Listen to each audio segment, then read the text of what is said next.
AKTU के exams के लिए अभी भी यूट्यूब के रैंडम वीडियोस देख रहे हो? मुझे भी वही प्रॉब्लम थी। फिर मैंने डाउनलोड किया यूनिक सीरीज ऐप जो एकेटीयू के सिलेबस के हिसाब से बना है। अब हर सब्जेक्ट एकदम इजी लगता है। यहाँ मिलते हैं जो वीडियो लेक्चर्स, नोट्स और प्रीवियस ईयर पेपर्स, सब एकेटीयू सिलेबस के अकॉर्डिंग। बेस्ट पार्ट, पहली परचेज पे 20% ऑफ भी है। बस कोड यूज करो, सेव 20। डाउनलोड करो अभी unique series app, smart students की choice. Hello students, welcome to unique series. Unique series में आपका स्वागत है। My name is Aman Jain और आज मैं आपको डीआरसीएस पढ़ाऊंगा। डीआरसीएस में हमने यूनिट 1 कंप्लीट कर ली थी लास्ट लेक्चर में। आज मैं यूनिट 2 का फर्स्ट लेक्चर लूंगा। इसमें हम लिमिट स्टेट मेथड को देखेंगे। ठीक है, तो चलिए हम स्टार्ट करते हैं अपना लेक्चर। इसमें हम सबसे पहले हम एज पर एकेटीयू सिलेबस अगर आपसे बात करें तो लिमिट स्टेट मेथड में आपको क्या क्या पढ़ना है। तो लिमिट स्टेट मेथड में आपका डिजाइन प्रोसीजर है बीम की डिजाइन। अब बीम की डिजाइन बेटा कैसे है, तो देखिए सिंगली रीइंफोर्स बीम की डिजाइन भी पढ़ेंगे हम, डबली की भी बेटा हम पढ़ेंगे। सबसे पहले हम देखेंगे लिमिट स्टेट क्या होता है, उसके कितने टाइप्स होते हैं। फिर हम जो डिजाइन कंसीडरेशन है वो सारी चीज देखेंगे, आईएस कोडल प्रोविजंस देखेंगे, एजम्पशंस देखेंगे। उसके बाद हम धीरे धीरे मूव ऑन करेंगे सिंगली रीइंफोर्स बीम की डिजाइन की तरफ। फिर हम डबली की डिजाइन देखेंगे और फिर तो सिंगली डबली देखने के बाद हम शेयर भी देखेंगे लिमिट स्टेट मेथड से बेटा। तो लिमिट स्टेट मेथड से आप ऐसा समझ कर चलिए कि आपका जो टोटल सिलेबस है उसमें सारा कुछ लिमिट स्टेट मेथड के सराउंड ही घूमता है। आप जो बीम की डिजाइन करेंगे, आप कॉलम की डिजाइन करेंगे, आप स्लैब की डिजाइन करेंगे, आप फुटिंग की डिजाइन करेंगे, they all are based on the limit state method. तो ये जो मेथड है ये आपको बहुत अच्छे से समझना पड़ेगा और इसमें आप कहीं पर भी कोई भी चीज लूज नहीं छोड़ सकते हैं। तो सारी चीजों को अच्छे से समझिए। कोई दिक्कत आती है तो आप हमें बताइए, हम उसको दूर करेंगे। और मेरा ये मानना है आप कॉपी पेन लेकर बैठें और आईएस कोडल प्रोविजन भी अपने साथ रखें ताकि हम उसको जब भी हमारा मतलब नीड पड़े तो हम डायरेक्टली उसको एक्सेस कर सकें। ठीक है, तो चलिए हम स्टार्ट करते हैं आज की क्लास। ठीक है, तो देखिए सबसे पहले हम देखेंगे बेटा कि व्हाट इज लिमिट स्टेट। तो लिमिट स्टेट से चलने से पहले मैं आपको एक चीज बताना चाहूंगा कि इससे पहले बेटा हमने इससे पहले दो मेथड और देखे थे। पहला मेथड जो हमारा हुआ होता था वो होता था बेटा वर्किंग स्ट्रेस मेथड, जिसको हम बोलते थे WSM मेथड, पढ़ा है हमने। और एक होता था अल्टीमेट लोड मेथड, है ना, ULM जिसको हम बोलते थे। बेटा हम WSM में क्या करते थे सर, हम अब WSM में अपनी जो स्ट्रेसेस हैं, तो इसका नाम ही बेटा क्लियर है वर्किंग स्ट्रेस। तो हम अपनी जो स्ट्रेसेस थी उनको परमिसिबल रेंज में रखते थे। तो कहने का मतलब क्या है कि जो हमारी स्ट्रेसेस होती थी सर वो परमिसिबल रेंज में हुआ करती थी। मतलब कहने का मतलब ये है कि सर जो हमारी स्ट्रेस जो होती थी उनको हम अंडर एस्टिमेट कर कर चलते थे।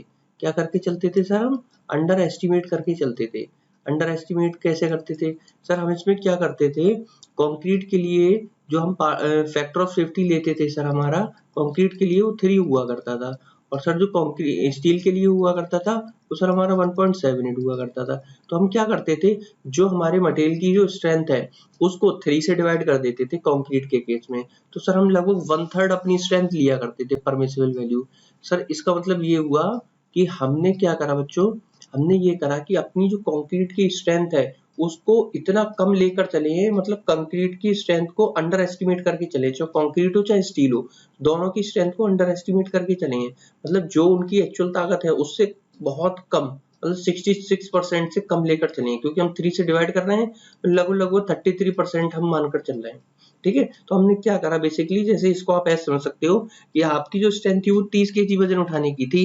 अब मैंने उसको फैक्टर ऑफ सेफ्टी 3 से डिवाइड कर दिया, तो 30 डिवाइड बाई 3 मतलब 10। अब आपको हम ये मान के चल रहे हैं कि आप 10 kg उठा सकते हैं, 10 kg से ऊपर नहीं उठा सकते। बट आपकी एक्चुअल स्ट्रेंथ कितनी थी सर, 30 kg थी। तो जो 20 kg है वो रिजर्व स्ट्रेंथ हो गई। अब वो रिजर्व स्ट्रेंथ कहीं इस्तेमाल तो होनी नहीं है ना, होगी भी तो बहुत रेयर केस में होगी। तो इसमें आपने क्या करा, अपनी जो स्ट्रेंथ है उसको बहुत ज्यादा अंडर एस्टिमेट कर दिया, है ना, मतलब बहुत कम लेकर चलिए। तो इसमें आपका जो स्ट्रक्चर होता था WSM मेथड में, ये बेटा ओवरसेप हो जाता था। कैसा हो जाता था, ओवरसेप, जिसकी वजह से क्या होता था सर, हमारा जो सेक्शन निकल के आता था वो बहुत बड़ा आता था और हमारे स्ट्रक्चर में अनइकोनॉमी हो जाती थी। ठीक है, ये तो WSM मेथड हो गया। अच्छा, WSM मेथड में एक चीज और देखी होगी आपने कि कहीं पर भी आपने ये नहीं देखा होगा कि लोड को इंक्रीज करा गया है। आपने बस एक ही चीज देखी होगी कि स्ट्रेसेस को अंडर एस्टिमेट करा गया, मतलब स्ट्रेसेस को कम लेकर चले हैं, लोड को हमने इंक्रीज नहीं करा है। तो ये मेथड हमारा कैसा हो गया सर? ये मेथड हमारा अनइकोनॉमिकल है, क्योंकि ये ओवर सेफ है और इससे जो सेक्शन निकल के आता है that is comparatively bigger than the limit state method. चलिए ये अच्छा, दूसरा जो मेथड था बेटा हमारा ये अल्टीमेट लोड मेथड है। ये बेटा हम यूज ही नहीं करते हैं, क्योंकि इससे स्ट्रक्चर फेल हो जाते थे। ठीक है, फेल होने के मतलब चांसेस बहुत ज्यादा रहते थे या हो जाते थे, है ना। तो इसमें हम क्या करते थे सर? ये हमारा इसमें हम क्या करते थे?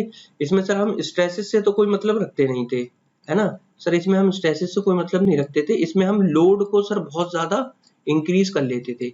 और इसमें सर WSM में सर हम लोड का कोई खेल नहीं था। लोड मतलब हम कुछ छूते ही नहीं थे, उसको टच ही नहीं करते थे, हम अपनी स्ट्रेंथ को अंडर एस्टिमेट करते थे। और अल्टीमेट लोड मेथड में सर हम स्ट्रेंथ को नहीं छूते हैं सर, हम इसमें लोड को इतना इंक्रीज कर लेते थे कि उसकी वजह से हमारा स्ट्रक्चर फेल हो जाता था। सेक्शन बहुत थिन आता था, वो बात ठीक है, इकोनॉमी मतलब, लेकिन अगर आपका सेक्शन ही फेल हो जा रहा है तो उस इकोनॉमी का आप क्या करोगे जो आपका सेक्शन सेफ ही नहीं है ना। तो यहाँ से आपका जो सेक्शन था वो फेल हो जाता था। तो ये बेटा क्या हो गया? ये बेटा फेल हो जा रहा है, ये अंडर एस्टिमेट है, ये ओवर एस्टिमेटेड हो गया। ठीक है, तो बेटा अब क्या है? इसमें आपकी स्ट्रेंथ अंडर एस्टिमेट थी, इसमें स्ट्रेंथ का कोई मतलब केस ही नहीं था। ये ओवर सेफ था और ये बेटा अनसेफ हो गया, मतलब सेफ ही नहीं है ना। तो अब हमें क्या करना है सर? हम क्या कोई बीच का तरीका निकाल सकते हैं जिसमें हमारा मटेरियल, हमारा जो मतलब स्ट्रक्चर है वो सेफ भी रहे और इकोनॉमिकल भी रहे, है ना। क्योंकि एक WSM में ओवर सेफ हो रहा है सर, अल्टीमेट लोड मेथड में अनसेफ हो रहा है। ये इतना लोड आ रहा है कि उसकी वजह से इतनी स्ट्रेसेस आ रही है कि आपका मटेरियल फेल हो जा रहा है या आपका स्ट्रक्चर फेल हो जा रहा है, या स्ट्रक्चर का कोई पार्ट फेल हो जा रहा है या पूरा स्ट्रक्चर ही फेल हो जा रहा है। तो ओवर सेफ और अनसेफ के बीच में एक चीज आती है सेफ, उसको हमने कैसे अकाउंट करा? तो बेटा उसी को हमने लिमिट स्टेट मेथड में अकाउंट करा। अब हमने लिमिट स्टेट मेथड में क्या करा? तो सर आपने WSM में सर स्ट्रेसेस को अंडर एस्टिमेट करा है और सर लोड को अल्टीमेट लोड मेथड में ओवर एस्टिमेट करा है, जिसकी वजह से सर ओवर सेफ और अनसेफ वाली कंडीशन बन रही है। अब बेटा हम क्या करेंगे? लिमिट स्टेट मेथड में एक ऐसी लिमिट डिफाइन करेंगे जिसके बाहर आपका स्ट्रक्चर फेल हो जाएगा। ठीक है, और इसमें हम क्या करेंगे? जैसे इसमें आपने देखा कि वर्किंग स्ट्रेस मेथड में फैक्टर ऑफ सेफ्टी इस्तेमाल करा है, बेटा इसमें आप फैक्टर ऑफ सेफ्टी इस्तेमाल नहीं करेंगे। ठीक है, इस मेथड में आप पार्शियल सेफ्टी फैक्टर इस्तेमाल करेंगे। और सर किसमें करेंगे? इसमें आप अपनी स्ट्रेंथ में भी करेंगे, बेसिकली स्ट्रेसेस को भी आप कम करेंगे और आप लोड को भी इंक्रीज करोगे, है ना। लेकिन पार्शियल सेफ्टी फैक्टर इस्तेमाल करोगे, फैक्टर ऑफ सेफ्टी नहीं इस्तेमाल करोगे। ठीक है, दोनों बातों में फर्क है। चलिए आगे अभी और चीजें क्लियर होंगी, ठीक है, डिटेल में रहेंगी। सबसे पहले हम देख लेते हैं कि हमारा जो लिमिट स्टेट मेथड है इसमें लिमिट स्टेट क्या होती है। तो चलिए देखिए इसमें क्या लिखा है? Limit state is a condition beyond which a structure is no longer considered fit for its intended purpose either in terms of safety or serviceability। अब बेटा एक चीज समझो, लिमिट स्टेट क्या है? एक ऐसी कंडीशन है या आप कह सकते हो एक बाउंड्री है जिसके बाहर आपका स्ट्रक्चर अगर गया, स्ट्रेसेस गई या लोड गया तो आपका स्ट्रक्चर फेल हो जाएगा। तो बेसिकली जैसे आप क्रिकेट देखते हो, क्रिकेट में एक बाउंड्री होती है, उस बाउंड्री के बाहर जैसी बॉल जाती है तो आपको क्या मिलते हैं? रन्स मिलते हैं, 4 या 6 रन मिलते हैं। इसी तरीके से यहाँ पर भी आपका लिमिट स्टेट क्या है? एक ऐसी बाउंड्री है जिसके बाहर आपके क्या होंगे? स्ट्रक्चर फेल हो जाएंगे, अनसर्विसेबल हो जाएंगे और अनसेफ हो जाएंगे, है ना। और जिस पर्पज के लिए आपने उनको इस्तेमाल किया है, जो भी आपका इंटेंडेड पर्पज है, उसके लिए वो आपको सर्विस प्रोवाइड नहीं करेंगे, वो फिट नहीं रह जाएंगे। तो बेसिकली लिमिट स्टेट एक ऐसी कंडीशन है या एक ऐसी बाउंड्री है जिसके बाहर आपका स्ट्रक्चर अनसेफ हो जाता है, सर्विसेबिलिटी में भी और सेफ्टी में भी। यहाँ तक बात समझ में आ गई? लिमिट स्टेट क्या है? एक कंडीशन समझ में आ गई कैसी कंडीशन है। और लिमिट स्टेट जो कंडीशन है ये भी दो तरीके की होती है बेटा। पहली होती है लिमिट स्टेट ऑफ कोलैप्स और दूसरी होती है लिमिट स्टेट ऑफ सर्विसेबिलिटी। इनको भी अभी हम एक एक करके देखते हैं। तो यहाँ तक बताइए लिमिट स्टेट समझ में आया? सर क्या है? बेसिकली लिमिट स्टेट एक ऐसी कंडीशन है जिसमें आपका स्ट्रक्चर जो है, अगर इससे बाहर स्ट्रेसेस या आपका लोड जाता है, अल्टीमेट लोड जाता है, तो आपका जो स्ट्रक्चर है वो अनफिट हो जाएगा, फिट नहीं रहेगा और फेलियर होने के चांसेस हो जाएंगे। क्लियर है? चलिए नेक्स्ट आता है आपका लिमिट स्टेट ऑफ कोलैप्स। पहली कंडीशन है बेटा लिमिट स्टेट ऑफ कोलैप्स। अब देखिए यहाँ पर आप कोलैप्स से क्या समझते हैं? सर कोलैप्स से मतलब है फेलियर, है ना। क्या है फेलियर? वो कोलैप्स मतलब क्या है सर? फेलियर। तो limit state is also called the strength limit state as it corresponds to the maximum load carrying capacity according to the safety requirement of the structure। अब बेटा इसको आप ऐसे समझिए कि लिमिट स्टेट जो कोलैप्स है, इसमें आप किसकी बात करते हो sir? Limit state of collapse में आप अल्टीमेट लोड पर आने वाली स्ट्रेसेस की बात करते हो, और अल्टीमेट लोड पर आपके स्ट्रक्चर का कैसा बिहेवियर रहेगा, इसमें आप लिमिट स्टेट ऑफ कोलैप्स में डिस्कस करते हो। सर अल्टीमेट लोड क्या होता है? अल्टीमेट लोड वो लोड होता है जो बर्स्ट कॉम्बिनेशन से मिलकर बना होता है ना? वो अभी हम आगे देखेंगे कि लोड वाली कंडीशन में, ठीक है। तो limit state of collapse is assessed from the collapse of the whole और पार्ट ऑफ द स्ट्रक्चर। अगर आपका स्ट्रक्चर या उसका कोई एक पार्ट कोलैप्स कर रहा है तो वो लिमिट स्टेट ऑफ कोलैप्स को दर्शाता है, ठीक है। और एज पर दिस लिमिट, मतलब limit state collapse resistance to bending, torsion, axial loads at every section से not less than the produced by the most unfavourable combination of the load on that structure. तो वही चीज है जो most unfavourable combination of load है, उसी को तो आप बोल रहे हैं बेटा ये अल्टीमेट लोड है ना। अनफेवरेबल कॉम्बिनेशन ऑफ लोड का मतलब ये है कि आपके स्ट्रक्चर पर कई तरीके के लोड लगते हैं। डेड लोड होता है, एक लाइव लोड होता है, एक अर्थक्वेक लोड होता है, एक विंड लोड होता है ना, एक आइस लोड होता है। तो इन सबका ऐसा कॉम्बिनेशन जो बहुत ज्यादा डेडली हो जा रहा है आपके स्ट्रक्चर के लिए, जो आपके स्ट्रक्चर को फेलियर की तरफ धकेल रहा है, इस तरीके के कॉम्बिनेशन को अनफेवरेबल कॉम्बिनेशन ऑफ लोड कहते हैं, जिसको हम अल्टीमेट लोड बोलते हैं, ठीक है। तो लिमिट स्टेट ऑफ कोलैप्स क्या है बेटा? अल्टीमेट लोड पर आपका स्ट्रक्चर किस तरीके से बिहेव करता है, इसको आप लिमिट स्टेट ऑफ कोलैप्स कहते हो। और लिमिट स्टेट ऑफ कोलैप्स जो है वो किन चीजों को कंसीडर करता है? तो देखिए आपका लिमिट स्टेट जो कोलैप्स है वो 4 चीजों को कंसीडर करता है। पहला होता है लिमिट स्टेट ऑफ फ्लेक्सर, दूसरा होता है limit state of collapse in compression, तीसरा होता है limit state of collapse in shear, और चौथा होता है limit state of collapse in torsion. यहाँ पर इन लिखता भूल गया है ना, लिमिट स्टेट ऑफ कोलैप्स। तो यहाँ पर बेटा 4 चीज होंगी, पहला बेंडिंग मतलब फ्लेक्सर, दूसरा कंप्रेशन, तीसरा शियर और चौथा टॉर्जन। इन चारों में आने वाली स्ट्रेसेस जो है वो आपकी लेस देन होनी चाहिए किससे? मटेरियल की स्ट्रेंथ से, तब आपका स्ट्रक्चर सेफ है। अदरवाइज ये लिमिट रीच हो गई, ये बाउंड्री पार हो गई तो your structure will be fail, ठीक है। क्लियर है यहाँ तक बात? चलिए ये हो गया आपका। अब देखिए बेंडिंग क्या होती है, कंप्रेशन क्या होता है, शेयर क्या होता है, टॉर्जन बेटा आपने सोम में पढ़ा है और यहाँ पर हम इसको ज्यादा डिस्कस नहीं करेंगे, ठीक है। चलिए नेक्स्ट देखिए limit state of serviceability. Limit state of serviceability क्या है? देखिए आपका जो लिमिट स्टेट कोलैप्स था, इसमें आपने अल्टीमेट लोड पर बात करा कि अल्टीमेट लोड पर आपका स्ट्रक्चर किस तरीके से बिहेव कर रहा है ना, फेलियर किस तरीके से हो रहा है। जो लिमिट स्टेट ऑफ सर्विसिबिलिटी होती है बेटा, इसमें आप किस पर बात करते हो? सर इसमें हम वर्किंग लोड पर बात करते हैं, जो हमारा डे टू डे लाइफ में लोड लग रहा होता है आपके स्ट्रक्चर पर, उसकी बात करते हैं। तो ये किसकी बात करेगा सर? वर्किंग। तो इसमें आप क्या देखते हो सर? इसमें आप वर्किंग लोड पर अपने स्ट्रक्चर का बिहेवियर देखते हो कि आपका स्ट्रक्चर किस तरीके से बिहेव कर रहा है। तो देखिए इसमें क्या लिखा है लिमिट स्टेट ऑफ सर्विसिबिलिटी में, A structure is of no use if it is not serviceable। बिल्कुल सही बात है। अगर आपके वर्किंग लोड पे ही आपका स्ट्रक्चर जो है सर्विसेबल नहीं है तो आपके स्ट्रक्चर का कोई यूज नहीं है, ठीक है। देखिए this limit is introduce to prevent the excessive deflection and cracking. और बेटा यहाँ पर एक चीज हो रहा है वाइब्रेशन, ठीक है। ये जो लिमिट स्टेट है सर्विसिबिलिटी, ये कहती है कि आपका स्ट्रक्चर जो है वर्किंग लोड पर सर्विसेबल कंडीशन में होना चाहिए। कहने का मतलब ये है कि अगर आपका स्ट्रक्चर कोई है वो फेल नहीं हुआ है, पहली कंडीशन तो फेल वाली थी, चलो पहली कंडीशन फुलफिल हो गई कि फेलियर नहीं हुआ है, अब क्या दूसरी कंडीशन इंपोर्टेंट नहीं है? तो देखिए कैसे है इंपोर्टेंट, मैं आपको समझाता हूँ। जैसे आपका स्ट्रक्चर फेल नहीं हुआ है लेकिन आपके बीम में आपको साफ साफ क्रैक्स दिख रहे हैं या आपको बहुत ज्यादा एक्सेसिव डिफ्लेक्शन दिख रहा है। डिफ्लेक्शन होगा तो आपका बीम बिल्कुल झूल सा जाएगा, झूला सा बन जाएगा, है ना। इस तरीके से हो जाएगा। देखिए ये आपका बीम था,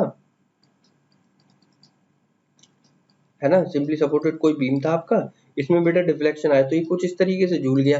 तो ये आपके कमरे में जो स्पेस है बेटा वो उसमें आपको ये बीम इस तरीके डिफ्लेक्टेड होता है वो दिखेगा, भले ही फेल नहीं तो आपको अजीब नहीं लगेगा, एस्थेटिकली बुरा नहीं लगेगा, है ना।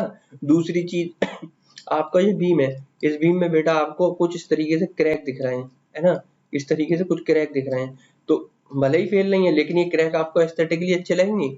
और दूसरी चीज, ये तो एस्थेटिकली कैसे लगेंगे, दूसरी चीज ये क्रैक्स की भी लिमिट है बेटा, ठीक है। अगर ये अपनी लिमिट से पार चले जाती हैं बेटा ये क्रैक्स की विड्थ वगैरह, और वो सर्विसेबल नहीं हो पाते हैं क्रैक, कि आप इतना डिफ्लेक्शन आ गया कि आप उसको ठीक ही नहीं कर पा रहे हो, कि इतने क्रैक आ गए कि आप उसको रिपेयर ही नहीं कर पा रहे हो, तो ये भी एक कंडीशन है लिमिट स्टेट की सर्विसिबिलिटी की। आपका स्ट्रक्चर में वर्किंग स्ट्रेसेस पर या वर्किंग लोड पर इतना लिमिटेड डिफ्लेक्शन या लिमिटेड क्रैकिंग प्रोड्यूस होनी चाहिए। ठीक है, तो इसमें भी 3 कंडीशन कवर करी गई है। पहला लिमिटेड स्टेट ऑफ डिफ्लेक्शन, दूसरा लिमिटेड स्टेट ऑफ क्रैकिंग, और तीसरा लिमिटेड स्टेट ऑफ वाइब्रेशन। ठीक है, चलिए, तो यहाँ तक हमने 3 लिमिटेड स्टेट ऑफ सर्विसिबिलिटी भी देख लिया। तो यहाँ पर आपको 2 बातें ध्यान रखनी कि लिमिटेड स्टेट ऑफ कोलैप्स में हम अल्टीमेट लोड पर अपने स्ट्रक्चर के बिहेवियर को चेक करते हैं, जिसमें हम फ्लेक्चर, कंप्रेशन और शियर और टॉर्सन, ये 4 चीजों को कवर करते हैं।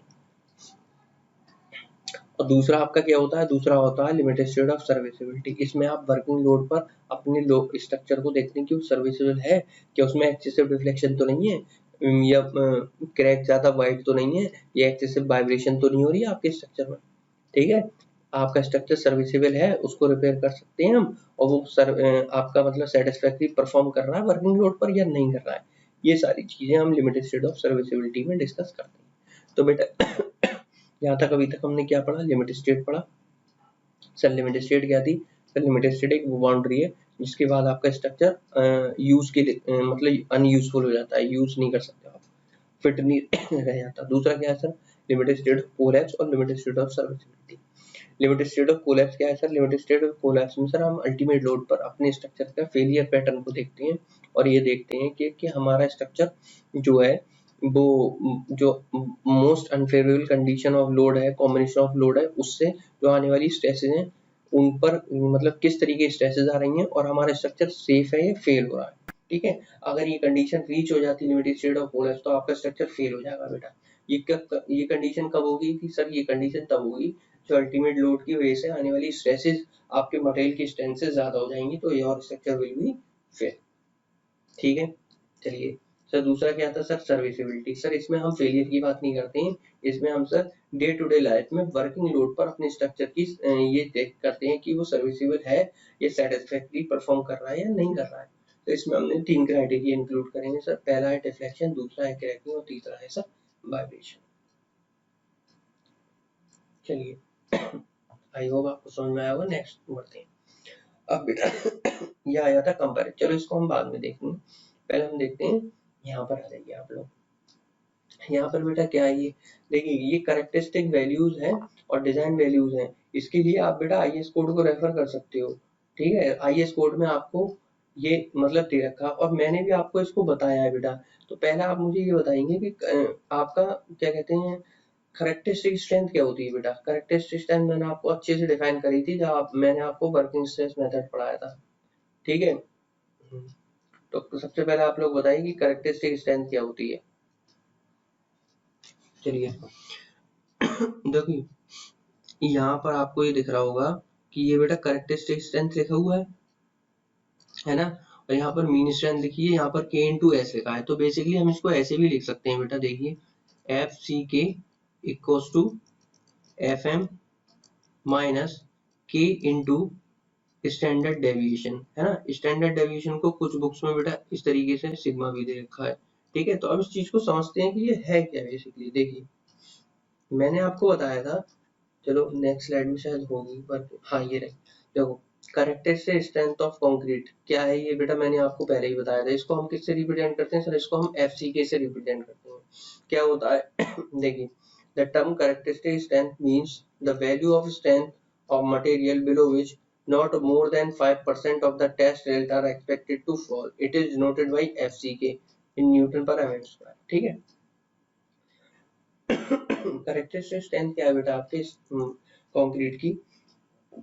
मैंने आपको बताया था कि आपने क्या करा, एक क्यूब लिया, एक क्यूब लिया जो कि 150 बाई 150 बाई 150 का लिया।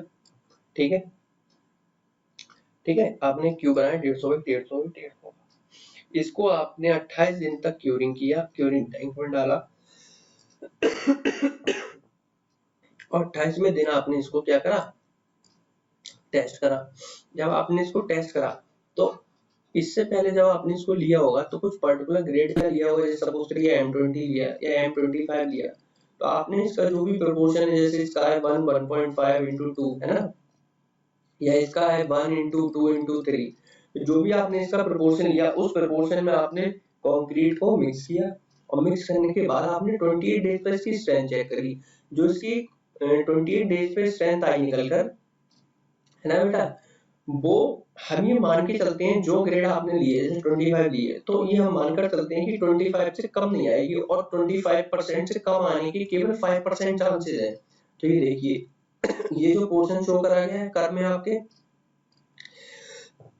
इसमें देखिए एक y एक्सिस पर फ्रीक्वेंसी है और x एक्सिस पर बेटा स्ट्रेंथ है।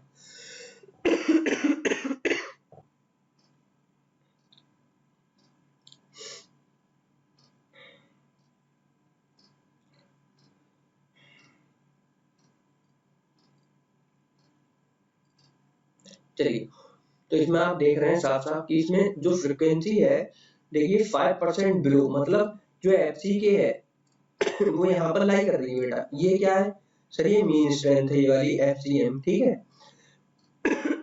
और बेटा इस साइड भी ये कर्व होगा, है ना। तो बेटा 5% प्रोबेबिलिटी है कि आपकी स्ट्रेंथ जो है वो कैरेक्टरिस्टिक स्ट्रेंथ से कम आए, इसकी 5% प्रोबेबिलिटी है। मतलब इस एरिया में 95% रिजल्ट आपके एक्सपेक्टेड करे जा रहे हैं कि वो आएंगे, मतलब 95% चांसेस हैं कि आपने जो क्यूब बनाया है उसकी स्ट्रेंथ जो है वो FCK तक आएगी या इससे ज्यादा आएगी, ठीक है। तो बेटा 5% आपके result are expected to fall, ये ऐसी डेफिनेशन है, ठीक है। अब चलिए जो आपकी कैरेक्टरिस्टिक स्ट्रेंथ है उसका फॉर्मूला क्या है, सब देखिए मैंने यहाँ पर लिखा है FCK plus FM minus 1.64x। ये जो K है इसकी वैल्यू बेटा 1.65 है ना, 1.64, ठीक है। ये 1.64 ये आपका स्टैंडर्ड डेविएशन है। स्टैंडर्ड डेविएशन आपकी किसी भी वैल्यू के मीन से वेरिएशन को दिखाता है, ठीक है। चलिए, तो यहाँ तक समझ में आया। ये आपकी डेफिनेशन हो गई कैरेक्टरिस्टिक, और ये आपके कोड में भी दे रखा है, ठीक है, क्लॉज 36 में दे रखा है आपके IS कोड 456 में, ठीक है। चलिए, अब देखिए ये तो आपकी कैरेक्टरिस्टिक स्ट्रेंथ ऑफ कंक्रीट हो गई। अब ये नेक्स्ट है आपकी कैरेक्टरिस्टिक स्ट्रेंथ ऑफ स्टील।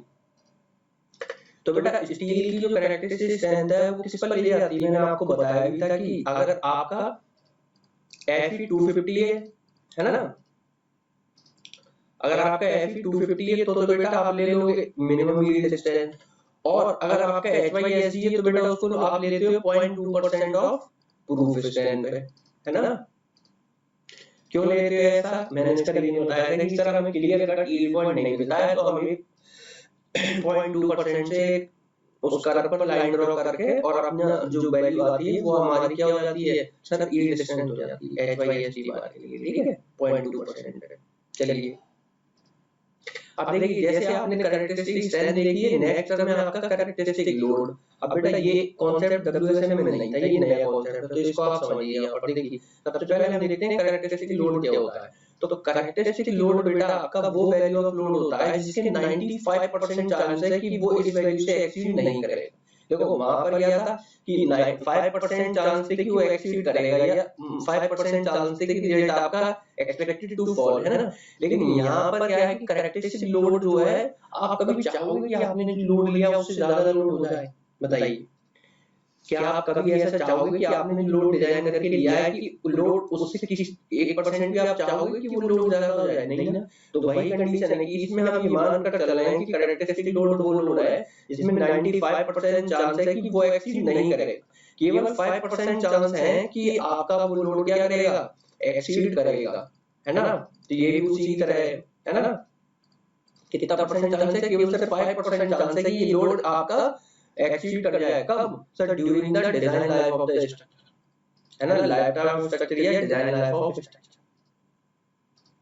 ठीक है। तो सर कैरेक्टरिस्टिक लोड क्या है, सर कैरेक्टरिस्टिक लोड वो लोड होता है जिसकी 95% प्रोबेबिलिटी होती है कि वो अपने डिजाइन लाइफ ऑफ स्ट्रक्चर में कभी भी एक्सीड नहीं करेगा, केवल 5% चांस है कि वो एक्सीड कर जाएगा। उसके लिए भी हमने क्या रिकमेंडेशन ली, आईएएस कोड ने क्या गाइडलाइंस दी वो हम आगे देखेंगे, ठीक है। इस 5% को हम कैसे काउंटर करेंगे, चलिए। तो देखिए इसमें क्या दे रखा है, कैरेक्टरिस्टिक लोड इक्वल्स टू, इसको हम बेटा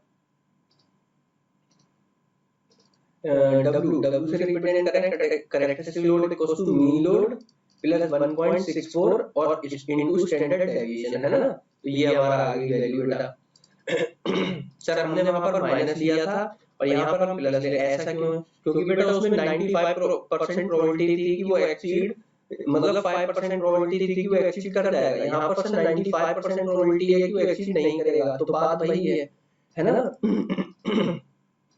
इसलिए हम यहाँ पर क्या ले रहे हैं बेटा, प्लस वैल्यू ले रहे हैं। अब देखिए इसमें यहाँ पर आगे देखिए आप, देखिए अब देखिए आपका आईएएस कोड है IS 875, जो आपके किस बारे में बताता है, वो आपको कैरेक्टरिस्टिक लोड के बारे में बताता है बेटा, किसके बारे में बताता है, लोड के बारे में बताता है, ठीक है।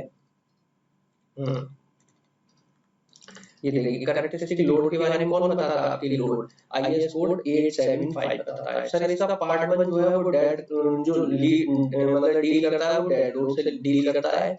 सर IS 875 का पार्ट 2 सर इंपोज लोड, ये सर हम इसको लाइव लोड भी बोलते हैं, ठीक है। इंपोज लोड जो लोड लगाए हैं या उनको लाइव लोड भी बोलते हैं, ठीक है। उससे डील करता है सर पार्ट 3 जो है वो हमारा विंड लोड से डील करता है। सर पार्ट 4 जो है वो हमारा स्नो लोड से डील करता है। और लास्ट में जो पार्ट 1 है हमारा, ठीक है। अब देखिए यहाँ पर जो अर्थक्वेक लोड है इसके लिए अलग कोड है, दैट इज 1893, है ना। अर्थक्वेक लोड के लिए अलग सा कोड बनाया है, ठीक है, क्योंकि ये काफी डेंजरस होते हैं, तो इनके लिए कोड ही पूरा अलग बनाया है, एडेप्टाइड डिटेलिंग का, ठीक है। तो ये बेटा आपका हो गया अर्थक्वेक लोड, ठीक है। यहाँ तक किसी कोई दिक्कत, IS 857 में हमें सर डेड लोड के बारे में बताया है पार्ट 1 में, पार्ट 2 में इंपोज लोड, पार्ट 3 में विंड लोड और पार्ट 4 में स्नो लोड। और अर्थक्वेक लोड के लिए सर अलग से कोड है जो है 1893 पार्ट, ठीक है। अब आता है नेक्स्ट टॉपिक जो कि है डिजाइन वैल्यू। बहुत देखो इंपोर्टेंट चीज है, इस टॉपिक को स्टार मार्क कर लीजिए। डिजाइन स्ट्रेंथ ऑफ मटेरियल हम सर कैसे लेंगे, जैसे हमने WSM में लिया था ऐसे ही हम यहाँ पर लेंगे। क्या लेंगे, देखिए strength of any material obtained in a structure is always less than the characteristic strength of material। वो ये कह रहा है कि किसी भी मटेरियल की जो स्ट्रेंथ है ना, किसी मटेरियल की जो आपकी स्ट्रेंथ है जो कि आपके स्ट्रक्चर में आएगी, वो हमेशा क्या होगी सर, कम होगी किससे, FCA से, मतलब कैरेक्टरिस्टिक स्ट्रेंथ से कम होगी। ऐसा क्यों है, तो देखिए it is because of the workmanship और quality control in the manufacturing of the material. बिल्कुल सही बात है। आपने जो अपने कंक्रीट का स्ट्रक्चर बनाया और एक क्यूब बनाया, सर जो FC क्या आ रही है, किससे आ रही है सर, ये FC क्या आ रही है, क्यूब बनाते हैं हम, उस क्यूब की स्ट्रेंथ चेक कर लेते हैं। लेकिन सर एक्चुअल स्ट्रक्चर में जो हमारा लोड आ रहा है वो क्यूब के पैटर्न का थोड़ी होगा। क्यूब में जो लोड लग रहा है वो तो UTM मशीन में लग रहा है। स्ट्रक्चर में जो लोड आ रहा है सर, वो ऊपर वाले पोर्शन जो और वजन है, जो और स्ट्रक्चर उसके ऊपर बना है उससे लोड आ रहा है। विंड का लोड आ रहा है, डेड लोड है, लाइव लोड है, लोग चल रहे हैं उससे आ रहा है। जबकि क्यूब में तो सर सिंपल एक मशीन थी, और सर क्यूब का जो साइज था वो बहुत छोटा सा था, 150 स्ट्रक्चर जो होगा सर बहुत बड़ा बड़ा होगा, आपका 400 mm 600 mm का बीम होगा, है ना। उससे 2 गुना 3 गुना साइज, तो साइज भी बढ़ गया। दूसरी चीज सर क्या होगा, क्वालिटी कंट्रोल। जो क्यूब आपने बनाया था वो सर छोटा सा क्यूब था, उसमें आपने बहुत अच्छी क्वालिटी कंट्रोल करा था। लेकिन सर स्ट्रक्चर जो आपका बना है, कॉलम कास्टिंग हो रही है, बीम कास्टिंग हो रही है, इतना 6 मीटर लंबा बीम होता है सर, उसमें मोनोलिथिक कंस्ट्रक्शन हो नहीं पाता है, क्योंकि आप एक बार में कर नहीं पाते हो, तो सर जॉइंट भी आ जाता है। तो क्वालिटी कंट्रोल, वर्कमैनशिप, ये सर सारी चीजें होती हैं, तो उसकी वजह से सर उतनी स्ट्रेंथ नहीं आ पाती जो आपकी क्यूब की कैरेक्टरिस्टिक स्ट्रेंथ होती है। चलिए यहाँ तक क्लियर हो गई बात है, ठीक है। तो इसीलिए sir the reduced value of strength which is obtained by applying partial factor of safety or design, है ना। अब वो कह रहा है इन सारी चीजों को, किसको, वर्कमैनशिप को, क्वालिटी कंट्रोल को पुअर होने की वजह से हम क्या करते हैं sir, partial safety factor apply करते हैं, किसको, कैरेक्टरिस्टिक स्ट्रेंथ को, और जिसको हम क्या बोल देते हैं सर, डिजाइन स्ट्रेंथ बोल देते हैं, ठीक है। तो चलिए हम आगे देखते हैं इसको क्या है। देखिए ये वाला क्वेश्चन देखिए आप कि डिजाइन स्ट्रेंथ को हम FD से डिनोट कर रहे हैं, ठीक है। और ये क्या है बेटा, F/y है। सर F क्या है, F is the characteristic strength of material, और ये बेटा गामा m है, बेसिकली ये मटेरियल का पार्शियल फैक्टर ऑफ सेफ्टी है। ये partial factor of safety appropriate for to the material ठीक है, ये मटेरियल के लिए पार्शियल सेफ्टी फैक्टर है, ठीक है। अब ये मैं बताऊंगा कैसे होता है। देखो ये आप अगर पेज नंबर 68 पर जाएंगे आईएएस कोड के, ठीक है, टेबल नंबर 18 नहीं, टेबल की जरूरत नहीं, पेज नंबर 68 पर जाइए आप आईएएस कोड के, ठीक है, वहां पर आपको ये चीजें साफ साफ देखने को मिल जाएंगी। चलिए एक बार मैं भी आपको इसको दिखाई देता हूँ, है ना, आईएएस कोड में। देखिए ये आपका पेज नंबर आपको दिख रहा है 68, 69, ठीक है, ये रहा 68 पेज नंबर पे, ठीक है। इसमें आप देखेंगे ध्यान से तो देखिए ये आपको साफ साफ दिख रहा है, यहाँ पर ये चीज दिख रही है आपको, ठीक है। ये मैं आपको बता रहा था कि design strength of material is given by F divided by gamma M, जहां पर एफ क्या है, कैरेक्टरिस्टिक स्ट्रेंथ ऑफ मटेरियल की, और गामा एम क्या है, पार्शियल सेफ्टी फैक्टर है मटेरियल के लिए, है ना। तो ये है ना। और देखिए नेक्स्ट आपको इसने, ये तो स्ट्रेंथ हो गई, डिजाइन स्ट्रेंथ। और बेटा ये क्या है, डिजाइन लोड है। डिजाइन लोड के लिए आप क्या कर रहे हैं सर, डिजाइन लोड के लिए हम लोड को बढ़ा रहे हैं। मैंने अभी बताया था कि लोड को हम इंक्रीज करेंगे बेटा, है ना। और स्ट्रेंथ को सर हम अंडर एस्टिमेट करेंगे, पार्शियल फैक्टर 50, तो स्ट्रेंथ को हम सर कम करेंगे, है ना, स्ट्रेंथ को हम कम लेकर चलेंगे। तो इसलिए यहाँ पर डिवाइड करा है और लोड को बढ़ा रहा है, इसलिए सर पार्शियल सेफ्टी फैक्टर से मल्टीप्लाई करा है। देख लीजिए आईएएस कोड की रिकमेंडेशन है बेटा, साफ साफ देखनी है आपको, ठीक है।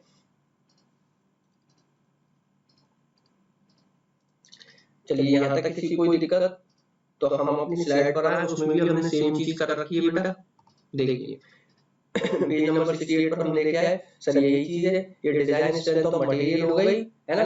अब देखिए बात ये आती है कि सर हम कितना पार्शियल सेफ्टी फैक्टर इस्तेमाल करते हैं, और उसको किससे नोट, उसको बेटा गामा एम से डिनोट करते हैं। और पार्शियल सेफ्टी फैक्टर हम बेटा ये जो है, ये बेटा किसके लिए है, ये बेटा है कंक्रीट के लिए।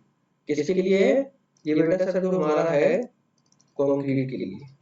और सर ये किसके लिए है सर, ये हमारा है स्टील के लिए। अब आप एक बात बताइए, अभी मैं आपसे फैक्टर ऑफ सेफ्टी पूछूं डब्ल्यूएसएम के लिए, तो बेटा कंक्रीट के लिए कितना था सर, 3 था। और sir factor of safety steel के लिए कितना था सर, 1.7 था। अब आप खुद कंपैरिजन कर लीजिए कहां पर ज्यादा था सर, ये डब्ल्यूएसएम में था। सर डब्ल्यूएसएम में दुगना है, लगभग 1.3 का दुगना 3 है, और ये भी सर बहुत ज्यादा है।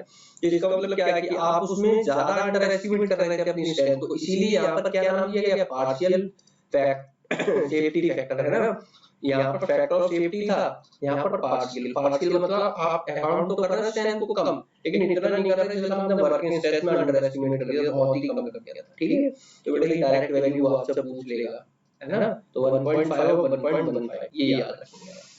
चलिए ये तो बेटा स्ट्रेंथ की बात हो गई। अब हम अपने डिजाइन लोड की बात कर लेते हैं। चलिए अभी आपने देखा कि सर डिजाइन लोड हमें कैसे मिलेगा, तो design load are obtained by multiplying characteristic load and the appropriate partial factor of safety. देखो मैंने आपको क्या बताया कि लोड को सर हम ज्यादा लेकर चल रहे हैं, और स्ट्रेंथ को हम सर कम लेकर चल रहे हैं। मैंने बताया था क्यों, इसका रीजन बताया था, हम ऐसा इसलिए कर रहे हैं कि हम अपने स्ट्रक्चर को सेफ बनाना चाह रहे हैं। सेफ बनाना चाह रहे हैं तो हम ये मान के चल रहे हैं कि अगर कोई इंसान 40 किलो वजन उठाता है तो हम उसकी स्ट्रेंथ को लेट सपोज 30 मान के चल रहे हैं। इसका मतलब ये है कि 10 जो है आपकी रिजर्व स्ट्रेंथ हो गई, रिजर्व स्ट्रेंथ हो गई, और ये आपको तब काम आएगी जब आपके ऊपर कोई इमरजेंसी होगी, ठीक है। तो आप ये बताइए जब आप 30 में सेफ हैं तो क्या आप 40 में सेफ नहीं होंगे? आपकी जो एक्चुअल स्ट्रेंथ है वो 40 से, जब आप 30 में सेफ अपने आप को कर ले रहे हो तो 40 में तो ऑब्वियस सी बात है सर हम सेफ होंगे। दूसरी चीज सर, जो हमारा लोड आ रहा था बस कॉम्बिनेशन से, वो सपोज करिए सर 30 केजी वो 50 केजी आ रहा था, लेकिन सर हम इसको पार्शियल फैक्टर ऑफ 50 से मल्टीप्लाई करा, और सर अब हम लोड जो है वो डिजाइन लोड को 60 मान के चल रहे हैं, 60 केजी। तो सर जब हम 60 केजी सेफ हैं, जो कि है ही नहीं एक्चुअल में, तो सर हमारा जो एक्चुअल में लोड था 50 केजी, उसके लिए तो हम ऑलरेडी सेफ हो गए ना। क्लियर है बात? तो ये कॉन्सेप्ट है इसके पीछे, ठीक है। तो लोड को इंक्रीज करना पार्शियल फैक्टर ऑफ 50 से, और स्ट्रेंथ को डिक्रीज करना, और फिर अगर हम उसमें भी सेफ होते हैं तो उसके बाद तो बेटा हम सेफ हो ही गए, फिर तो कुछ बचा ही, ठीक है। चलिए अब हम आगे देखते हैं। तो देखिए जो आपका एफ है बेटा, यहाँ पर जो है डिजाइन लोड एफ है ना, और ये एफ जो आपका कैरेक्टरिस्टिक लोड है, ये पार्शियल सेफ्टी फैक्टर है फॉर लोडिंग, ठीक है। अब ये कैसे निकालेंगे तो ये देख लीजिए, ये कैसे देखिए, ये फिर से आपका आईएएस कोड में आपका टेबल दे रखी है पेज नंबर 69 पर शायद। चलिए एक बार चेक कर लेते हैं।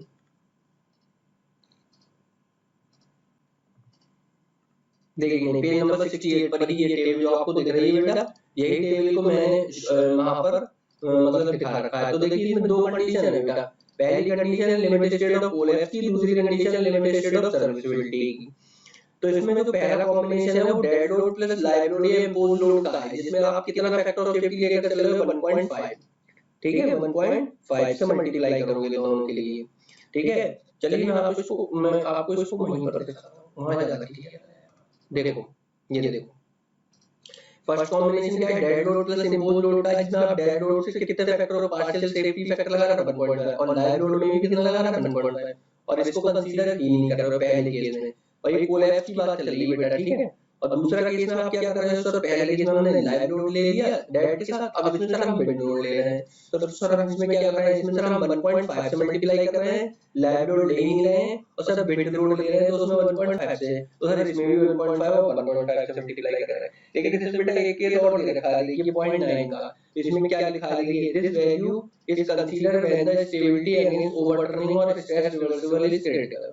ये तब की बात कर रहा है कि आपको क्या करना है, डेड लोड को 0.9 कब लेना है सर, ये तब लेना है जब आपका डेड लोड जो है वो एज अ स्टेबिलिटी काम करे। मतलब देखिए ऐसे समझिए, किसी जैसे बेड लोड आया या आर्टिकल लोड आया, उसकी वजह से आपका स्ट्रक्चर ओवरटर्न होने की कोशिश कर रहा है ना, लेकिन डेड लोड जो है वो उसको ओवरटर्निंग से बचा रहा है। तो इस केस में आप क्या करेंगे कि डेड लोड के लिए कितना फैक्टर लेंगे, 0.9 लेंगे, ठीक है। चलिए एक कंडीशन ये हो गई। नेक्स्ट हमारी कंडीशन क्या है, नेक्स्ट और आखिरी कंडीशन है जब तीनों लोड एक साथ हो, बस combination dead load, impose load और बेड लोड। इसमें आप जो तीनों के लिए पार्शियल सेफ्टी फैक्टर लेंगे वो कितना लेंगे सर, 1.2 1.2 1.2। आप इन तीनों से लोड को कैलकुलेट करेंगे और इन तीनों में से जिस भी वैल्यू से आपका लोड मैक्सिमम आएगा भाई आपका डिजाइन लोड आ जाएगा। क्लियर है। जैसे सपोज करिए आपका जो फर्स्ट कॉम्बिनेशन है dead load plus impose load वाला, इससे बेटा जो फाइनल आंसर निकल गया मल्टीप्लाई करने के बाद सपोज करिए 400 आया। जो सेकंड कॉम्बिनेशन है ना, जो सेकंड कॉम्बिनेशन है dead load plus wind load का, बेटा इससे सपोज करिए आपका जो लोड निकल कर आया है ये आया 350।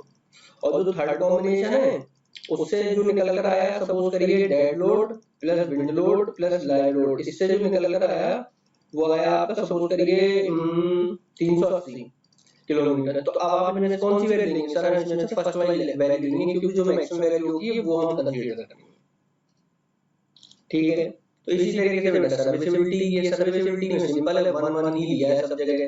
तो डेड लोड बेड लोड जो है उसको हम एज इट इज ले लेंगे, उसमें कोई चेंज नहीं करेंगे, और बेड लोड हम लेंगे नहीं, डेड और लाइव ले लेंगे फर्स्ट केस में। दूसरे में इम्पोज लोड नहीं लेंगे, डेड लोड लेंगे और बेड लोड लेंगे, एज इट इज ले लेंगे और उनको ऐड कर लेंगे। थर्ड केस में आपको ध्यान रखना है कि जब तीनों की पॉसिबिलिटी होगी तो आपने डेड लोड तो एज इट इज लेंगे, लेकिन लाइव लोड को 80% लेंगे और बेड लोड को भी 80% लेंगे। सर ऐसा क्यों कर रहे हैं हम सर, कोलैप्स में ज्यादा फैक्टर ऑफ सेफ्टी ले रहे हैं, वो पार्शियल सेफ्टी फैक्टर ले रहे हैं और सर्विसिबिलिटी में कम ले रहे हैं। तो बेटा मैंने आपको ऑलरेडी बताया कि सर्विसिबिलिटी में सर वर्किंग लोड पर बात होती है, किस पर होती है वर्किंग लोड पर, जबकि सर इसमें किस पर बात होती है सर, इसमें होती है अल्टीमेट लोड पर। किस होती है अल्टीमेट, तो ultimate load is always the first combination of the all loaded. तो ये हमेशा ज्यादा ही होगा किससे, लिमिटेड स्टेट ऑफ कोलैप्स। अब आप बताइए यहां तक किसी कोई दिक्कत, डिजाइन लोड समझ में आ गए, डिजाइन स्ट्रेंथ समझ में आ गई, क्लियर है यहां तक बात, आगे बढ़े। अब बढ़ते हैं आगे, ठीक है। इसमें हमारा क्या है, तो देखिए यहाँ से हमारा बेटा अजम्पशन चालू होते हैं जो कि आपके क्लॉज नंबर 38 IS कोड 456 में मेंशन है लिमिटेड स्टेट ऑफ मेथड में। चलिए हम इसको देख लेते हैं, इनमें से आधे से ज्यादा जो होंगे वो आपके ऑलरेडी पढ़े हुए भी होंगे, ठीक है। चलिए देखिए पहला अजम्पशन क्या है लिमिटेड स्टेट मेथड में। तो बेटा जो लिमिटेड स्टेट मेथड है जैसे वर्किंग स्टेट मेथड में कुछ अजम्पशन थे, वैसे ही इसमें भी हमने अजम्पशन ले रखे हैं अपने काम को आसान करने के लिए, ठीक है। देखिए सबसे पहला अजम्पशन क्या है, प्लेन सेक्शन रिमेन्स प्लेन, है ना, इस चीज को छोड़ दीजिए। Plane section remains plane after bending और बिफोर बेंडिंग, है ना। वो ये कह रहा है बिफोर बेंडिंग तो होता ही है प्लेन, आफ्टर बेंडिंग में आपका सेक्शन कैसा है, प्लेन रहेगा। तो मैंने आपको WSM में क्या बताया था कि आपका जो फाइबर होते हैं, जैसे सपोज करिए आपका जो सेक्शन है वो रेक्टेंगुलर है, लेकिन ऊपर वाले पोर्शन में कंप्रेशन आएगा और सर नीचे वाले पोर्शन में टेंशन आएगी, तो बेटा ये किस तरीके से कन्वर्ट हो जाएगा, ये इस तरीके से कंप्रेस हो जाते हैं, ऊपर वाले और नीचे वाले एक्सटेंड हो जाते हैं। तो इस सेक्शन जो प्लेन ना रहकर क्या रहता है, आपका शेप चेंज हो जाती है, लेकिन हम इसमें इसको अजम्पशन मान के चलेंगे कि ऐसा कुछ नहीं होता है। इसका मतलब क्या है, it means the strain at the every point in the cross section is proportional to the distance from the neutral axis। वो ये कह रहा है, इसका मतलब ये है कि स्ट्रेन जो आएगी आपके सेक्शन में वो क्या होगी सर, वो अपने न्यूट्रल एक्सिस से हर पॉइंट पे प्रोपोर्शनल होगी डिस्टेंस से, ठीक है। तो इसमें बेटा मैं आपको एक चीज और क्लियर कर दूं, हाँ बहुत ही इंपॉर्टेंट पॉइंट है जो अभी तक डिस्कस नहीं हुआ, मैं आपको बता देता हूँ कि जो वर्किंग स्ट्रेस मेथड था बेटा, उसमें आप क्या करते थे, सारा जो एनालिसिस है वो स्ट्रेस बेस्ड था। कैसा बेस्ड था? स्ट्रेस बेस्ड था। लेकिन जो बेटा आपका जो ये लिमिटेड स्टेट मेथड है, इसमें जो भी आपका कॉन्सेप्ट है वो ज्यादातर स्ट्रेन बेस्ड है, और उसमें आपकी इलास्टिक थ्योरी थी, इसमें प्लास्टिक थ्योरी वर्क करती है। क्या करती है? Plastic theory. डब्ल्यूएसएम में क्या था? इलास्टिक थ्योरी थी। जो भी कुछ था वो स्ट्रेस मतलब स्ट्रेस एनालिसिस पर था, स्ट्रेस का डायग्राम यूज करते थे। इसमें हम क्या करेंगे, स्ट्रेस और स्ट्रेन दोनों का डायग्राम का इस्तेमाल करेंगे, तो ज्यादातर किसका करेंगे सर, स्ट्रेन डायग्राम इस्तेमाल करेंगे। और ये प्लास्टिक थ्योरी है, ये इलास्टिक रेंज से बाहर बात करती है, ठीक है, और स्ट्रेन पर मोर फोकस है ना। चलिए नेक्स्ट देखिए, यहाँ तक समझ में आया कि plane section against plane after bending stress is proportional at every point to the distance from the neutral axis, ठीक है। नेक्स्ट वो कह रहा है कि maximum strain in concrete at the outermost compression fiber is taken as 0.0035 in bending। बहुत ही important है बेटा ये वाला assumption, very very important, star mark कर लीजिए। क्यों? वो ये कह रहा है जो कंक्रीट का एक्सट्रीम फाइबर होगा, अभी मैं आपको डायग्राम दिखाऊंगा आगे, ठीक है, अभी आप जस्ट पढ़ लीजिए। कंक्रीट का जो आउटर मोस्ट कंप्रेशन फाइबर होगा उस पर जो मैक्सिमम वैल्यू ऑफ स्ट्रेन होगी वो 0.0035 से ज्यादा नहीं हो सकती। किस केस में सर? जब आपका बीम बेंड कर, ठीक है। तो यहाँ पर सर हम बीम में बेंडिंग की तो बात करेंगे और कोई बात ही कहां करेंगे। चलिए नेक्स्ट देखिए, अभी डायग्राम दिखाऊंगा आपको, ठीक है। देखता हूं इधर है क्या, ये देखिए, ये आपका स्ट्रेन डायग्राम है। इसमें आपका एक्सट्रीम फाइबर ये है कंप्रेशन का, इस पर कितनी वैल्यू लेकर रखी है बेटा? 0.0035। तो ये मैं कह रहा था, ठीक है। चलिए और इसी डायग्राम को भी हम बाद में देखेंगे, ठीक है। देखिए नेक्स्ट क्या है वो आपका थर्ड डायमेंशन जो है वो भी बहुत इंपॉर्टेंट है। क्या है third dimension? The relationship between the stress strain distribution in concrete is assumed to be parabolic as shown in figure। अभी फिगर दिखाऊंगा कि स्ट्रेस स्ट्रेन डायग्राम की जो डिस्ट्रीब्यूशन है वो कंक्रीट में कैसा माना गया? पैराबोलिक, जबकि डब्ल्यूएसएम में कैसा माना गया? रेक्टिलिनियर, है ना, रेक्टेंगुलर, सॉरी। और डिजाइन पर्पस के लिए क्या करते हैं हम? कंप्रेसिव स्ट्रेंथ ऑफ कंक्रीट को is assume to be 0.67 times the characteristic strength of concrete. हां ये चीज मैं आपको बताता हूं कि डिजाइन पर्पस के लिए जो कंक्रीट की जो कंप्रेसिव स्ट्रेंथ है वो क्या ऐसी की नहीं सर, हम उसको 67% लेते हैं। सर ऐसा क्यों करते हैं? उसका रीजन ये है, देखिए मैंने आपको अभी जस्ट पीछे बताया था कि एफसी के लिए the characteristic strength of cube at the 28 days in the controlled conditions, उसकी लोडिंग कंडीशन, है ना। तो जब आपका एक्चुअल स्ट्रक्चर बनता है तब क्या होता है बेटा कि आपका जो एक्चुअल स्ट्रक्चर होता है उसका शेप और उसका साइज और उसका loading pattern is entirely different from the cube, है ना। क्यूब में जो आपने कास्टिंग करी है उसका शेप, उसकी साइज और उसका लोडिंग पैटर्न बिल्कुल अलग है जो एक्चुअल प्रैक्टिस में आप कंक्रीट का स्ट्रक्चर बनाओगे, जैसे बीम बनाओगे। तो जैसे जैसे आपका स्ट्रक्चर का साइज बढ़ता है, क्यूब का साइज छोटा सा, स्ट्रक्चर का साइज जैसे जैसे बढ़ता है वैसे वैसे कैरेक्टरिस्टिक स्ट्रेंथ कम होती है। लोड चेंज होता है, लोड का पैटर्न चेंज होता है, उसकी वजह से भी आपकी स्ट्रेंथ कम निकल कर आती है। तो इन सारे फैक्टर्स को कंसीडर करने के लिए हमने क्या करा, 2/3 ऑफ द कैरेक्टरिस्टिक स्ट्रेंथ ले लिया। तो आप जब 2/3 ऑफ द कैरेक्टरिस्टिक स्ट्रेंथ लोगे तो वो लगभग 67% आएगा। इसीलिए हमने कितनी स्ट्रेंथ ली है इस स्ट्रक्चर में? सर स्ट्रक्चर में जो हम स्ट्रेंथ ले रहे हैं वो 67% ले रहे हैं, देखिए यहाँ पर, ठीक है। ये चीज है, तो ये चीज समझ में आ गई क्यों है ऐसा। चलिए अब ये तो हमने इसलिए लिया कि सर हमारा शेप ज्यादा था, वो शेप अलग था, साइज ज्यादा था और सर लोडिंग अलग थी, इसलिए हमने सर 67% ऑफ एफसी के लिए लिया। देखिए यहाँ पर ये ले रखा है। और सर इसके बाद हम क्या करेंगे, पार्शियल सेफ्टी फैक्टर भी अप्लाई कर देंगे 1.5 का। अभी आपने पीछे बताया था कि कंक्रीट के लिए 1.5 लेंगे।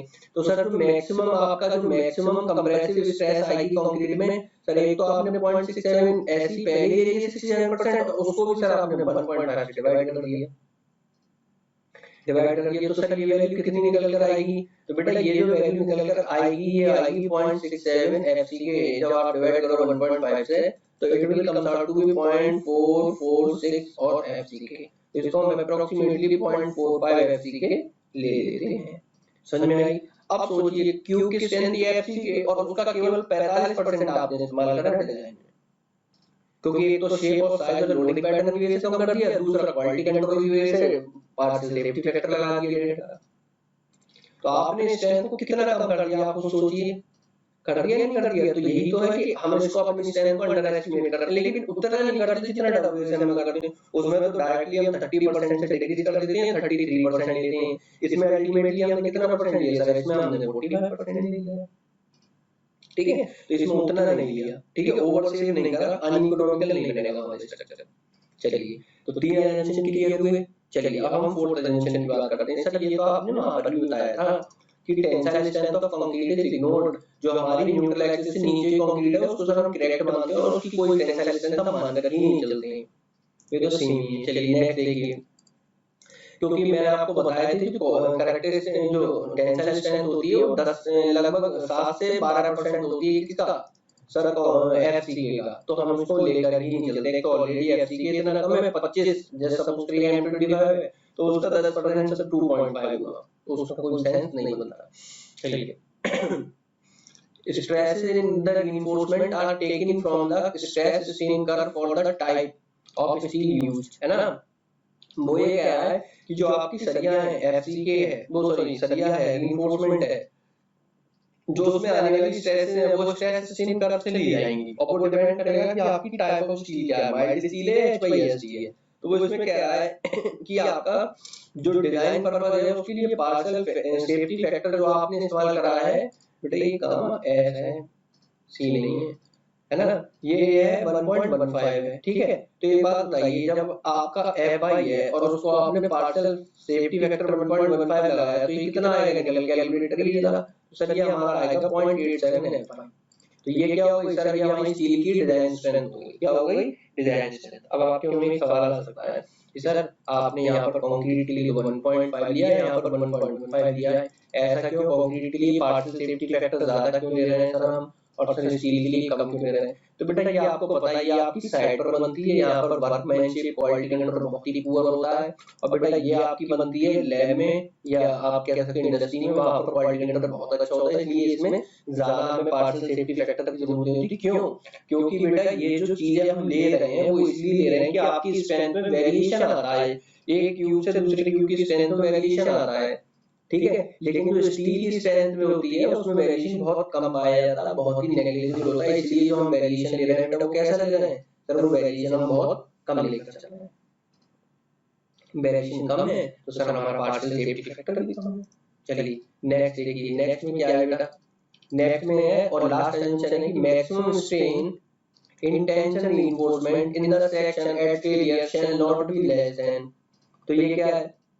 वो ये कह रहा है कि आपका जो स्टील है उसमें टेंशन reinforcement जो है, मतलब उसमें जो आने वाली मैक्सिमम स्ट्रेन है एट द सेक्शन, है ना, in the section eight the failure, failure के समय पर आपके स्टील में मैक्सिमम स्ट्रेन की वैल्यू इससे कम नहीं हो सकती। इससे कम है तो फेलियर नहीं आएगा, और जब जैसे ही इसके बराबर या इससे ज्यादा हो जाती है तो फेलियर अगर हो जाएगा, ठीक है? तो ये चीज आपको याद रखनी है। इसको आप ऐसे भी लिख सकते हो बेटा कि 1.15 से डिवाइड करोगे तो ये आ जाएगा 0.87 FI जो कि डिजाइन स्ट्रेंथ हो गई, और डिवाइड बाय बेटा ES लिखा है। ES क्या है? Modulus of Young's modulus of steel है ना, जिसकी वैल्यू आपको पता है 2 × 10⁵ होती है न्यूटन पर mm स्क्वायर में, ठीक है? ये वैल्यू आपको पता है। तो यहाँ तक कोई बात आपको समझ में नहीं आई हो बच्चा तो बताइए। ये ES है ना सफिक्स। तो ये आपके एजेंशन हो गए सारे कंप्लीट। एक बार दोबारा देख लीजिए, plane section, linear plane, before bending, after bending, maximum strain concrete में एक्सट्रीम फाइबर पर 0.0035, stress strain relationship for the concrete is assumed to be parabolic, 67 times of FC K लेंगे क्योंकि हमारा जो स्ट्रेंथ है वो जो हमारा स्ट्रक्चर है उसका साइज शेप और उस पर लोडिंग पैटर्न अलग है। दूसरा हम उसमें एक्स्ट्रा पार्शियल सेफ्टी फैक्टर लगा देंगे क्वालिटी कंट्रोल की वजह से, तो हमारी जो स्ट्रेंथ निकल के आती है वो 0.45 एफसी की आती है। नेक्स्ट हम लेते हैं टेंसाइल स्ट्रेंथ, इग्नोर कर दी। उससे अगला हम जो एजम्पशन है उसमें हम लेते हैं कि जो भी स्ट्रेस है स्ट्रेन कर्व के लिए वो हमारे स्टील के लिए वो टाइप ऑफ स्टील क्या यूज करेंगे उसके हिसाब से होगा, और दूसरा जो हमारा पार्शियल सेफ्टी फैक्टर है वो 1.15 होगा, तो ये डिजाइन स्ट्रेंथ निकल के आएगी 0.87 एमआई आएगी। लास्ट वो हमारा एजम्पशन ये है कि मैक्सिमम स्ट्रेन जो होगी टेंशन रीइंफोर्समेंट में at the time of failure वो इससे कम नहीं होगी इस वैल्यू से। ठीक है, अब यहाँ तक किसी को कोई डाउट हो बेटा तो बताओ मुझे एक बार।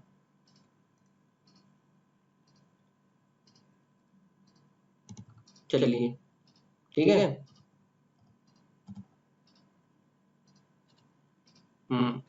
चलिए हम आगे चलते हैं फटाफट। अब क्या है नेक्स्ट, ये देखिए stress strain relationship for the concrete, है ना। तो स्ट्रेस स्ट्रेन रिलेशनशिप कैसी है, देखिए मैं आपको डायग्राम दिखा देता हूँ फटाफट। देखिए ये जो है वाई एक्सिस पे बेटा जो इन्होंने दिखा रखी है वो स्ट्रेस दिखा रखी है, और एक्स एक्सिस पे बेटा ये है स्ट्रेन, यहाँ पर लिखा नहीं है मैं लिख देता हूँ। एक्स एक्सिस पे क्या है स्ट्रेन है। तो सर आपने बताया था कि 0.0035 पर ये जो हमारी वैल्यू लिखी हुई है इस पर आकर अगर इससे ज्यादा हमारी स्ट्रेस आएगी तो कंक्रीट जो है फेल हो जाएगी, क्योंकि मैक्सिमम एक्सट्रीम फाइबर पर ये वैल्यू ऑफ स्ट्रेन होगी कंक्रीट में। सर ये 0.002 क्या है, अब देखिए इसको समझिए। देखिए सबसे पहले ये जो है वो एफसी के वाला है, ये कौन सा है सर, ये हमारा कैरेक्टरिस्टिक स्ट्रेंथ के हिसाब से है, जो क्यूब की स्ट्रेंथ आती है 28 डेज पर निकल रहा है ना। तो सर उसके हिसाब से जो हमारा कर्व है सर वो ये है कि ये पैराबोलिक है कहां तक सर, ये पैराबोलिक है सर 0.002 वैल्यू ऑफ स्ट्रेन पर, और उसके बाद सर ये कैसा हो जाता है सर, उसके बाद ये रेक्टेंगुलर हो जाता है या लीनियर हो जाता है ना। कैसा हो जाता है, रेक्टेंगुलर हो जाता है। ठीक है, तो कहां तक है कि सर जैसे जैसे स्ट्रेस बढ़ रही है वैसे वैसे स्ट्रेन पैराबोलिकली बढ़ रही है, कहां तक सर 0.002 स्ट्रेन तक। सर इसके बाद स्ट्रेस नहीं बढ़ रही है, 0.002 के बाद स्ट्रेन बढ़ रही है और कहां तक जा रही है 0.0035 तक। जैसे ही सर स्ट्रेन इससे ज्यादा होगी तो सर यहाँ पर मटेरियल आपका क्या कर जाएगा, फेल कर जाएगा। ठीक है सर, ये तो थी क्यूब एफसी के अकॉर्डिंग। सर हमारे स्ट्रक्चर में जो स्ट्रेंथ है वो कौन सी है, तो देखिए ये आइडियलाइज्ड कर्व है for concrete strength in cube. Sir ये वाला जो कर्व है ये आइडियलाइज्ड कर्व है फॉर कंक्रीट स्ट्रक्चर। अब देखिए स्ट्रक्चर में जो आप स्ट्रेंथ लेके चल रहे थे वो 67% लेके चल रहे थे। ठीक है, अब सर इसके बाद आपने एक और कर्व बताया, ये सर हमारा जो है लास्ट वाला, ये सबसे इंपॉर्टेंट है, दैट इज डिजाइन कर्व। कौन सा कर्व बेटा, डिजाइन कर्व। इस कर्व में क्या है, नंबर 3 में डिजाइन कर्व में, इसमें हमने क्या करा, पार्शियल सेफ्टी फैक्टर डिवाइड करा, तो सर ये वैल्यू निकल के आई, ये तो आपने अभी में बताई थी। ठीक है, तो ये 3 कर्व हुआ है, पहला एफसी के अकॉर्डिंग, दूसरा डिजाइन स्ट्रक्चर के अकॉर्डिंग, स्ट्रक्चर में मतलब डिजाइन स्ट्रेंथ के अकॉर्डिंग, और तीसरा डिजाइन कर्व है जिसमें हम पार्शियल सेफ्टी फैक्टर भी अप्लाई कर दिया। तो डिजाइन कर्व हमारा सर जो है वो सबसे लास्ट वाला है, 3rd नंबर वाला। ठीक है, जो सेकंड वाला है सर ये हमारा आइडियलाइज्ड कर्व जो है, आइडियलाइज्ड कर्व है कंक्रीट इन स्ट्रक्चर। ठीक है, चलिए ये इस एक्सिस पे स्ट्रेन हो गई, इस एक्सिस पे स्ट्रेस हो गई। अब यहाँ तक किसी को कोई दिक्कत है तो बताइए। ठीक है, तो ये सब वही चीज लिखी हुई है स्ट्रेस स्ट्रेन कर्व। तो एक चीज क्लियर हुई क्या, देखिए इसमें साफ साफ लिखा हुआ है कि initial portion of the curve is parabolic up to a strain of 0.002, मतलब 0.2% तक ये पैराबोलिक है, और stress become constant with the increase until it is 0। तो स्ट्रेस इस पॉइंट के बाद क्या होगी, स्ट्रेस कांस्टेंट होगी और स्ट्रेन बढ़ती चली जाएगी। ठीक है, और here the concrete is assumed to have failed. ठीक है, कहां पर सर 0.0035 के बाद। अब ये कैसा, ये रेक्टेंगुलर है। चलिए नेक्स्ट देखिए, नेक्स्ट क्या है, ये तो सर कंक्रीट की बात थी। अब सर स्टील की बात कर लेते हैं। तो स्टील में क्या करते हो आप, स्टील में डिजाइन स्ट्रेंथ तो F/1 को 1.15 से डिवाइड करते हो तो कितनी आ रही थी 1.875, है ना। फॉर हाई स्ट्रेंथ बार्स के लिए, Fe450 के लिए, Fe500 के लिए, है ना। तो Fe415 और 500 में बेटा यील्ड पॉइंट डिफाइन नहीं होता है, तो हम उसको कितने परसेंट पे लेते हैं सर, हम उसको 0.2% ऑफ 2 स्ट्रेंथ पर ले लेते हैं। ठीक है, और फैक्टर ऑफ 50 अप्लाई कर देते हैं। तो देखिए पहले ये वाला कर देखिए आप, इसमें आप क्या कर रहे हो बेटा, माइल्ड स्टील के लिए किसके लिए, माइल्ड स्टील के लिए। इसमें आप क्या कर रहे हैं सर, सर इसमें हम कुछ नहीं कर रहे, ये हमारा जो स्ट्रेस स्ट्रेन कर रहे हैं ये यहाँ तक आया, ये ऊपर वाला तो सर जो है वो कैरेक्टरिस्टिक कर रहे हैं, और सर जो ये नीचे वाला है ये डिजाइन कर रहे हैं। डिजाइन करने में हमने क्या करा है सर, इसमें तो एफ आई है और इसमें सर 0.87 एफ आई है, क्योंकि पार्शियल सेफ्टी फैक्टर से डिवाइड कर दिया है। ठीक है, चलिए तो ये आपका कर्व आ गया है ना, ये इसकी वैल्यू दे रखी है, वाई एक्सिस पे स्ट्रेस है और एक्स एक्सिस पे स्ट्रेन है। जैसे जैसे स्ट्रेस बढ़ेगी वैसे वैसे स्ट्रेन बढ़ेगी यील्ड पॉइंट तक, उसके बाद स्ट्रेन बढ़ेगी स्ट्रेस नहीं बढ़ रही है। और सर ये वाला जो कर्व है ये किसके लिए है सर, ये एच वाई एस टी के लिए है ना। इसमें जो है ये नीचे वाला डिजाइन कर्व है और ऊपर वाला कैरेक्टरिस्टिक कर्व है, इसमें भी सेम प्रोसीजर है, ये एफ आई के अकॉर्डिंग है, ये 0.87 एफ आई के अकॉर्डिंग है। ठीक है, और सर इसमें भी क्या कर रहा है, ये देखिए 0.002 से आपने एक लाइन ड्रॉ करी और जो आपकी वैल्यू निकल कर आई इस कर्व पर ये लाइन जहां मिली वो आपकी एफ आई हो गई। क्या हो गई, ये आपकी एफ आई हो गई, है ना। चलिए यहाँ तक कोई डाउट किसी को, चलिए इसीलिए ये सब स्टैंड में आपने पढ़ रखा है ना, ये 0.02 है, ये बन गई। चलिए अब हम क्या करेंगे, आप देखेंगे हम अपना डायग्राम, ठीक है, और डायग्राम कौन सा देखेंगे हम सर, लिमिटेड स्टेट मेथड में सिंगली रीइंफोर्स्ड बीम की डिजाइन का हम अपना एक बार मेथड देख लेंगे। ठीक है, चलिए अब आप कंसीडर करिए सिंगली रीइंफोर्स्ड बीम को।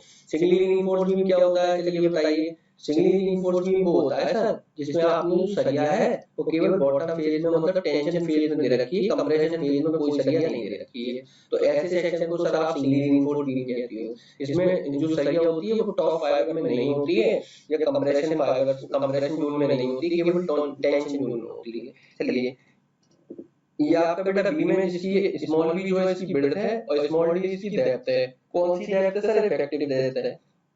और सर ये जो है ये क्या है, ये सर हमारा डी डैश है, इफेक्टिव कवर है। इफेक्टिव कवर कहां से कहां तक होता है सर, ये जो एक्सट्रीम फाइबर होता है टेंशन जोन का और सरिया का सेंटर होता है, इन दोनों के बीच की दूरी को हम इफेक्टिव कवर कहते हैं। क्या कहते हैं, इफेक्टिव कवर कहते हैं। ठीक है, और क्लियर कवर क्या होता है सर, क्लियर कवर भी बता देता हूं। देखिए इसको जूम आउट करके बनाऊं तो देखिए ये आपकी सरिया का लेवल था, ठीक है, ये आपकी सरिया का सेंटर था और ये आपका कोई एक्सट्रीम फाइबर था जहां पर ये सरिया पड़ी हुई थी। तो बेटा ये जो सरिया यहाँ पर खत्म हो रही है और जहां तक ये एक्सट्रीम फाइबर है इसको बेटा आप बोलते हो डीसी मतलब क्लियर कवर।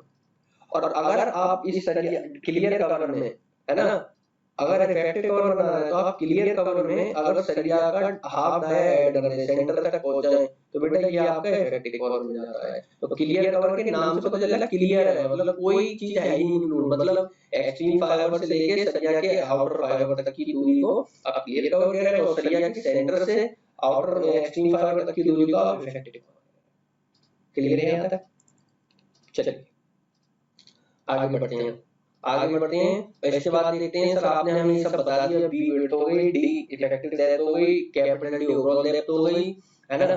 और कैपिटल डी को आप क्या लिख सकते हो सर, कैपिटल डी बराबर effective depth plus clear sorry effective cover. तो सर ये हमारी ओवरऑल डेप्थ हो गई। ठीक है, चलिए अब देखिए ये जो आपको लाइन दिख रही है ये बेटा कौन सी लाइन है सर, ये न्यूट्रल एक्सिस की लाइन है। न्यूट्रल एक्सिस कौन सी लाइन होती है सर, वो लाइन होती है जहां पर स्ट्रेन की वैल्यू क्या होती है, स्ट्रेस और स्ट्रेन की वैल्यू, बेंडिंग स्ट्रेस और स्ट्रेन की वैल्यू सर 0 होती है। चलिए अच्छा ये जो आपको ये जो दूरी होगी बेटा इसको आप किससे रिप्रेजेंट करोगे, तो सर ये हमारी न्यूट्रल एक्सिस की दूरी है, इसको हम एक्स यू से रिप्रेजेंट करेंगे। टॉप फाइबर ऑफ कंप्रेशन से लेके न्यूट्रल एक्सिस तक की दूरी को हम sir neutral depth of neutral axis कहते हैं, इसको हम एक्स यू से रिप्रेजेंट कर रहे हैं। सर यू यहां पर अल्टीमेट रिप्रेजेंट कर रहा है। ठीक है, चलिए नेक्स्ट अब हम देखते हैं सर दूसरा डायग्राम जो है वो हमारा स्ट्रेन डायग्राम है, ये आपने हमें पहले ही बताया था। तो देखिए इसमें आप क्या देख रहे हो सर, इसमें हम ये देख रहे हैं कि एक्सट्रीम फाइबर पर कंप्रेशन में जो स्ट्रेन आ रही है वो 0.0035 है और सर ये 0002 क्या है, 0.002 क्या है सर, ये वो वैल्यू ऑफ स्ट्रेन है जहां तक आपका जो कर्व होता है सर वो स्ट्रेस जो कर्व होता है वो कैसा होता है सर, वो पैराबोलिक होता है। ये इसमें आप देख सकते हो स्ट्रेस कर्व में कहां तक पैराबोलिक है सर, 0.002 वैल्यू तक, यहाँ तक ये वैल्यू था। और उसके बाद सर ये कैसा हो जाता है, उसके बाद सर ये रेक्टिलिनियर हो जाता है, रेक्टेंगुलर हो जाता है। ठीक है, चलिए यहाँ तक बात क्लियर हो गई, ये स्ट्रेस हो गई, ये स्ट्रेस हो गई। सर ये क्या है फिर, ये बेटा आपके स्टील के लेवल पर ये जो सरिया पड़ी है इसके लेवल पर यहाँ पर, है ना, इसकी सील अगर हम लाइन के ड्रॉ करें तो इसकी लेवल पर जो आने वाली स्ट्रेस है बेटा, ठीक है, स्ट्रेन जो है वो ये है ESU। मैंने अभी आपको पीछे बताया था कि ये क्या है कि sir ESU is the ultimate strain in steel at the time of failure. At the time of failure आपकी स्टील में जो स्ट्रेन आएगी, सॉरी, वो इससे ज्यादा होंगी या इसके बराबर होंगी, तभी आपका स्टील फेल करेगा, otherwise your steel will never going to be fail. Sir ये कैसे निकालेंगे, तो ये हम ऐसे निकालेंगे 0.87 Fy divided by ES plus 0.002। Sir यही तो लिखी हुई ऊपर। हाँ, तो ये वो वैल्यू ऑफ स्ट्रेन है जिस पर अगर ये वैल्यू रीच हो गई तो your steel will start to fail, ठीक है, और इससे जैसे ज्यादा हो गई your steel will fail. Clear है यहाँ तक? सारी बातें क्लियर है? स्ट्रेन डायग्राम हो गया। अब हम बेटा स्ट्रेस डायग्राम और देख लेते हैं। स्ट्रेस डायग्राम क्या है हमारा, तो देखिए जो नेक्स्ट वाला आपको दिख रहा है वो स्ट्रेस डायग्राम है। अब देखिए आपका जो लिमिट स्टेट मेथड है उसमें स्ट्रेस डायग्राम इतना इंपॉर्टेंट नहीं जितना स्ट्रेन डायग्राम है, हालांकि जरूरत आपको दोनों की पड़ेगी, ठीक है। चलिए देखिए यहाँ पर ये क्या दे रखा है, तो देखिए सर ये जो कंक्रीट है न्यूट्रल एक्सिस से ऊपर वाले पोर्शन में जो ये दे रखा है, ये कंक्रीट में आने वाली स्ट्रेस है ये सारी, है ना। तो सर ये यहाँ तक तो पैराबोलिक है, कहाँ तक 0.002 तक स्ट्रेन तक, और उसके बाद सर ये रेक्टेंगुलर हो गया है, ठीक है। और ये जो आपको बेटा ये दिख रहा है ये क्या है, CU, ये बेटा कंप्रेसिव फोर्स है। क्या है, कंक्रीट में आने वाली कंप्रेसिव फोर्स है, CU, है ना। चलिए अच्छा ये क्या है सर, ये हमारी डिजाइन स्ट्रेंथ ऑफ कंक्रीट है 0.4446 FCK। यही तो मैंने अभी पीछे बताया ये कैसे आई थी सर, जो हम अपनी स्ट्रेंथ देते हैं 0.67 FI स्ट्रक्चर में स्ट्रेंथ ऑफ कंक्रीट, उसको अगर हम पार्शियल सेफ्टी फैक्टर 1.5 से डिवाइड कर दें तो सर हमारी जो वैल्यू निकल के आती है 0.446 FCK आती है। अच्छा ये FY लिख दिया, सॉरी ये FCK है ना, कंक्रीट की बात हो रही है। तो सर ये वैल्यू निकल के आती है 0.45 FCK आती है, 0.446 FCK। तो यही तो वैल्यू ऑफ स्ट्रेस हुई एट द एक्सट्रीम फाइबर, तो सर हमने निकाल ली, ठीक है। इसकी वजह से आने वाली स्ट्रेस क्या है सर, CU है, ठीक है। अब चलिए यहाँ तक सारी चीजें क्लियर है आपको कि कौन सी मैक्सिमम स्ट्रेस है, ये एक्सट्रीम फाइबर पर 0.45 हो गई, है ना। ये सारी चीजें चलिए क्लियर है। अब हम आगे देखते हैं। अब देखिए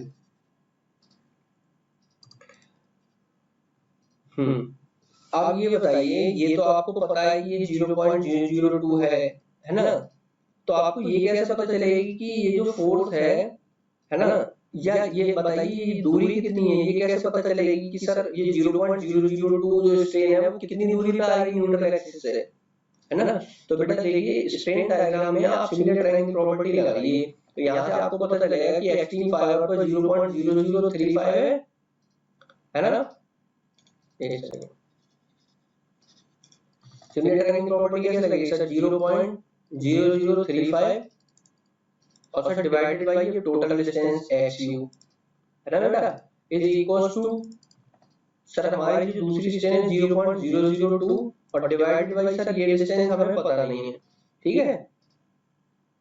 तो अपन क्या करते हैं, इस डिस्टेंस को क्या लिख सकते हैं हम बताइए आप, इस डिस्टेंस को हम मान लेते हैं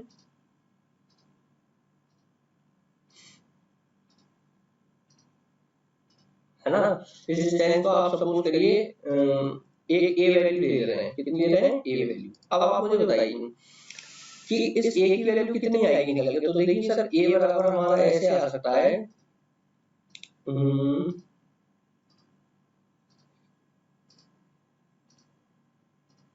ये सर हमारा आ रहा है 0.002 डिवाइडेड बाय 0.0035 इनटू XU, ठीक है। जब आप इसको कट करोगे बेटा तो आपके पास क्या वैल्यू आ रही है, 1 2 3 4, 1 2 3, तो इसको 4 ले लेते हैं, ठीक है। तो ये बराबर आ गया 20/35 इनटू XU, 5 4 जा और 5 7 जा। तो सर जो A की वैल्यू आ रही है 4/7 ऑफ XU आ रही है सर, देखिए यहाँ से निकल के। और ये A है कौन सी वैल्यू सर, A जो थी वो सर ये वाली वैल्यू थी कि 0.002 स्ट्रेन जो आ रही थी उसकी वैल्यू थी। तो बेटा ये देखिए यहाँ पर ये लिखी हुई है 4/7 XU, ये कैसे आई है सर, ये यहाँ से आई है।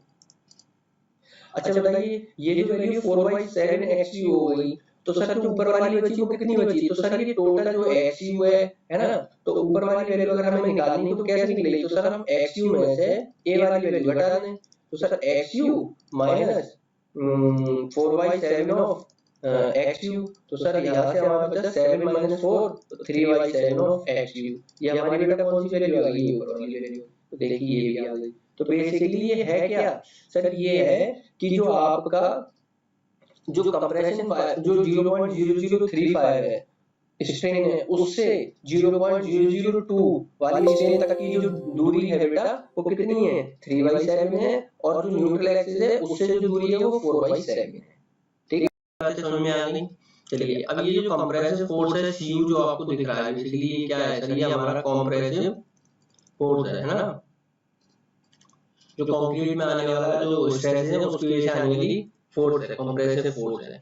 तो इसकी जो टॉप फाइबर से दूरी है बेटा वो 0.42 ऑफ एक्सयू है। ठीक है, टॉप फाइबर से कितनी बेटा 0.42। अब ये कैसे है पता है, अब आप जो 7 को जो आप 3 से डिवाइड करेंगे तो आप देख लीजिए कितनी आ रही है, पॉइंट जब हम लगाएंगे तो 30 हो जाएगा, 7 4 28 हो गया, और यहाँ पर 2 बचा, और ये 7 2 14 हो जाएगा, ये 2 4 14 हो जाएगा, यहाँ पर 6 बचेगा, तो कहने का मतलब ये 0.42 समथिंग आ जाएगी अप्रोक्सीमेटली, है ना।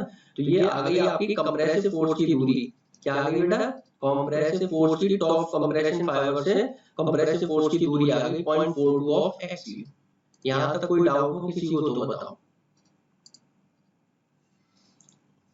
क्लियर है यहाँ तक। अच्छा बेटा हमने इसकी बात नहीं करी, ये देखिए ये जो आपको दिख रहा है ये टेंसाइल फोर्स है 0.87 F/2 AST, ये तो सिंपल है, ये सर फोर्स बराबर होता है स्ट्रेस इनटू एरिया, और सर स्ट्रेस जो है आपका 0.87 है बाई था डिजाइन स्ट्रेस स्ट्रेंथ, और इनटू AST जो है आपका ये हो गया, तो सर जो हमारी ये टेंसाइल फोर्स आ गई। अब ऐसी कंप्रेसिव फोर्स की अभी देखते हैं हम नेक्स्ट स्लाइड में। चलिए यहाँ तक क्लियर है, कोई दिक्कत, डायग्राम अच्छे से समझ में आ गया आप लोगों को। चलिए अब देखिए स्ट्रेन डिस्ट्रीब्यूशन देखिए इन्होंने बताया है, वही चीजें जो मैंने बताई हैं आपको, ठीक है। It varies 0 at the neutral axis and maximum at the extreme fibre, देखिए 0 है न्यूट्रल एक्सिस पे, यहाँ पर स्ट्रेन 0 है, और मैक्सिमम है एक्सट्रीम फाइबर पे, यहाँ पर भी देख लीजिए चाहे यहाँ पर देख लीजिए मैक्सिमम है, तो वही चीज बोली उन्होंने।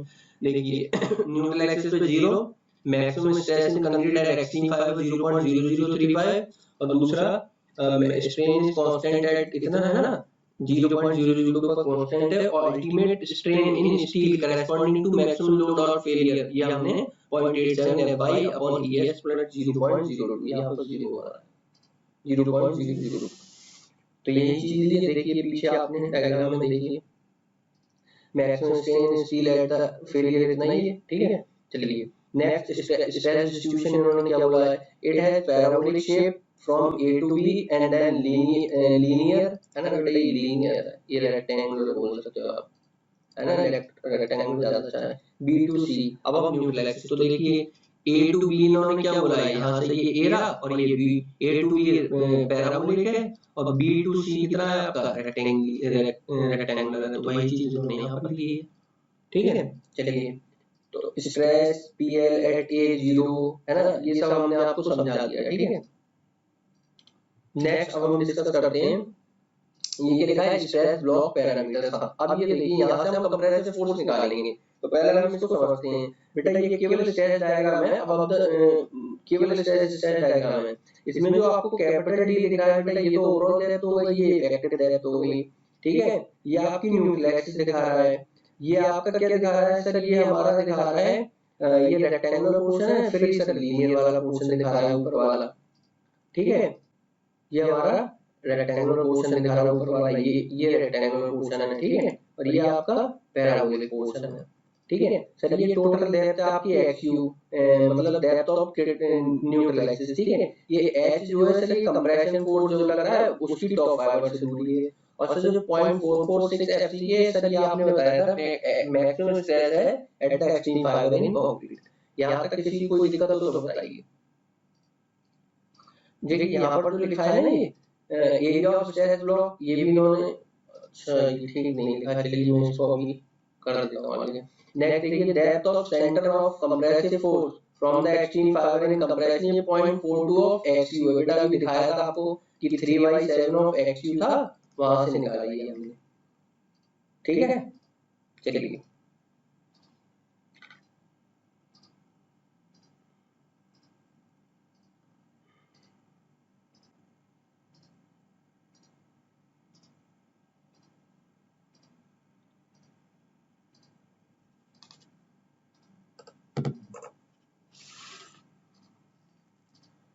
मुझे लग रहा है इसमें एक स्लाइड मैंने मिस कर दी।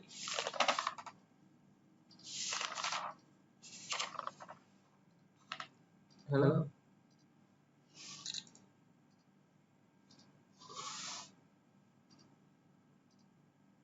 चलिए मैं आपको बता देता हूँ, ये स्लाइड बेटा इसमें मिस हो गई। हाँ, लेकिन जो आपका कंप्रेसिव फोर्स आएगा C, है ना बेटा, उसकी जो वैल्यू निकल के आएगी 0.36 FC के B इंटू XU आएगी। बेटा ये कैसे आई है?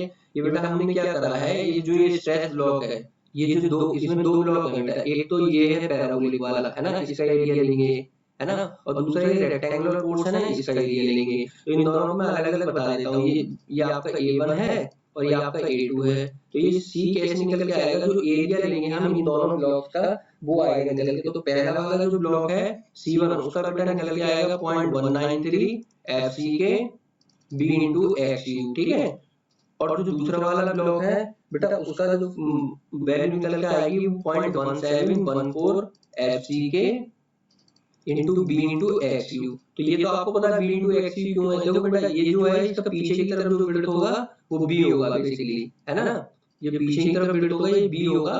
तो यहाँ से निकल के आ रहा है बेटा B, है ना, ये पीछे की तरफ जो होगा बिल्ड B। और XU जो आपको देती है दिख ही रही है यहाँ से, ये XU। तो B इंटू XU समझ में आ गया। और ऊपर से ये जो स्ट्रेस है ये आपने लिए, तो ये अलग अलग वैल्यू निकल के आएंगी। जब आप इन दोनों को ऐड करोगे तो आपका ये फाइनल वैल्यू निकल के आएगा 0.3616 FC के B इंटू XU। ठीक है, यहाँ तक कोई दिक्कत है? अब बेटा स्लाइड मिस थी तो मैंने आपको डायरेक्ट निकाल के दिखा दिया। ठीक है, और आप बेटा एक चीज और ध्यान देना, इसका जो फोर्स ऑफ एक्शन होगा, है ना, ये कहाँ पर एक्ट करेगा। तो उसके लिए बेटा आपने जो बाई से निकालते नहीं थे, C1/1 C2/2 अपॉन, है ना, C1 प्लस C2, ये बाई बार आपका मतलब जो आपका जो ये फोर्स है C फोर्स। एक मिनट में आपको इसमें दिखाता हूँ, ये डायग्राम को ठीक करता हूँ।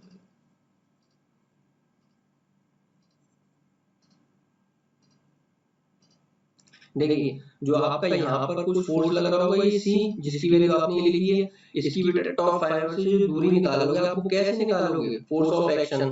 तो डिस्टेंस जो है वो आप ऐसे ही निकालते थे किसी फोर्स का सीधी कि कहाँ पे वो एक्ट कर रहा है। तो उसके लिए आप दोनों फोर्स ले लो बेटा। इस वाले सेक्शन से जो फोर्स आई C1 और इसका जो Y1 होगा, प्लस ये जो दूसरा ब्लॉक होगा C2 और इसका जो CG होगा वो Y2, है ना। तो इन दोनों से आप निकाल लोगे क्या, Y बार, जहाँ पर ये एक्ट कर रहा होगा। तो ये बेटा आपका जो Y1 निकल के आएगा ये 0.42 ऑफ XU निकल के आएगा। ठीक है, तो ये दो चीजें आप ध्यान रखना, ये कंप्रेसिव फोर्स और ये आपका इसका एक्शन कि कहाँ पर ये काम कर रहा है। ठीक है, अब यहाँ तक किसी कोई दिक्कत हो तो बताओ। और ये बाई बार जो आ रही है बेटा टॉप फाइबर से दूरी आ रही है, यहाँ ये जो बाई बार है वो ये वाली दूरी है इनकी। मैं इसको आपको समझाना चलेगा, ये वाली बाई जो है ये बाई बार ये वाली दूरी है टॉप फाइबर से इसकी, यहाँ पर ये C फोर्स लग रहा है वहां तक की दूरी है बेटा।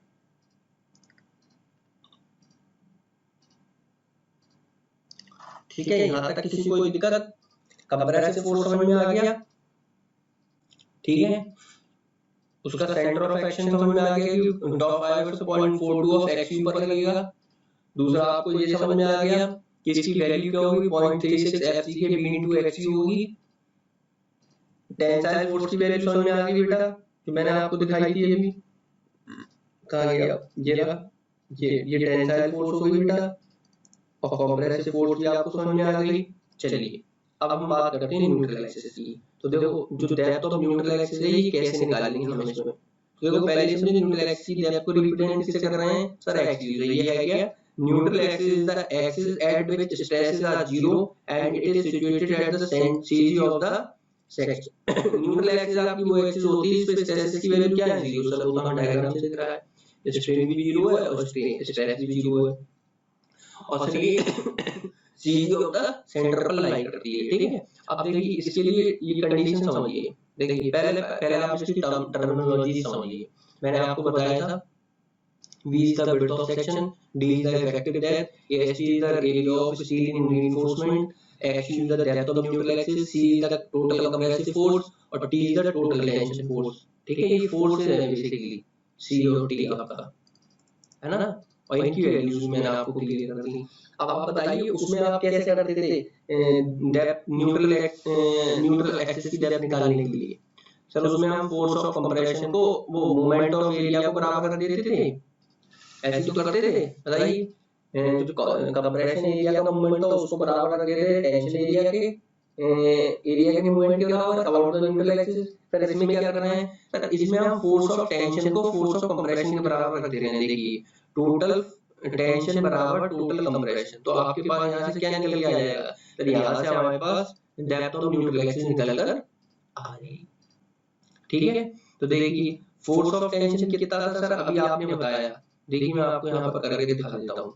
Tensile force equals to compressive force होगा। टेंसाइल फोर्स सर आपने बताई 0.87 Fy into AST, है ना, और कंप्रेसिव फोर्स आपने बताई 0.3616 FCK और B into XU। जब आप इसको बराबर रखेंगे तो XU वैल्यू आ जाएगी, तो XU वैल्यू जो आएगी बेटा वो आ जाएगी 0.87 Fy into AST और divided by 0.3616 FCK into B। यहाँ से बेटा आपकी डेप्थ निकल के आएगी न्यूट्रल एक्सिस की। क्लियर है बात, बताओ यहाँ तक कोई दिक्कत? न्यूट्रल एक्सिस की आपकी डेप्थ निकल कर आ जाएगी। चलिए नोट कर लीजिए फटाफट, इसके बाद हम आगे देखते हैं। ये आ गया आपका न्यूट्रल एक्सिस की डेप्थ, है ना, सेम चीज वही है। अब देखिए ये जो निकल के आई बेटा ये आपकी actual depth of neutral axis है। कैसी डेप्थ है ये आपकी जो है ये आपकी न्यूट्रल एक्सिस डेप्थ ली, ये बेटा आपकी actual depth of neutral axis है। कौन सी डेप्थ है? Actual depth of neutral axis. Clear है?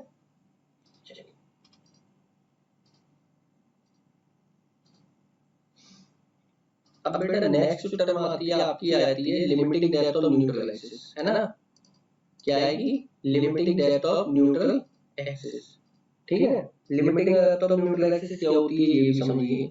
तो देखिए stress distribution for the singly reinforced beam as shown in figure, the maximum strain is concrete is 0.0035 as per code the strain in the steel at the failure should not be less than. हां वो ये कह रहा है कि steel में जो आपकी स्ट्रेस आएगी 0.0035 होगी और जो स्टील में आएगी at the time of failure 0.87 Fy/Es plus 0.002 होगी। यहाँ तक तो सर हमें पता है। अब इन्होंने क्या करा है, देखिए सिमुलेटेड रनिंग की प्रॉपर्टी लगाई स्ट्रेन डायग्राम में। किसमें लगाई है? स्ट्रेन डायग्राम में सिमुलेटेड रनिंग की प्रॉपर्टी।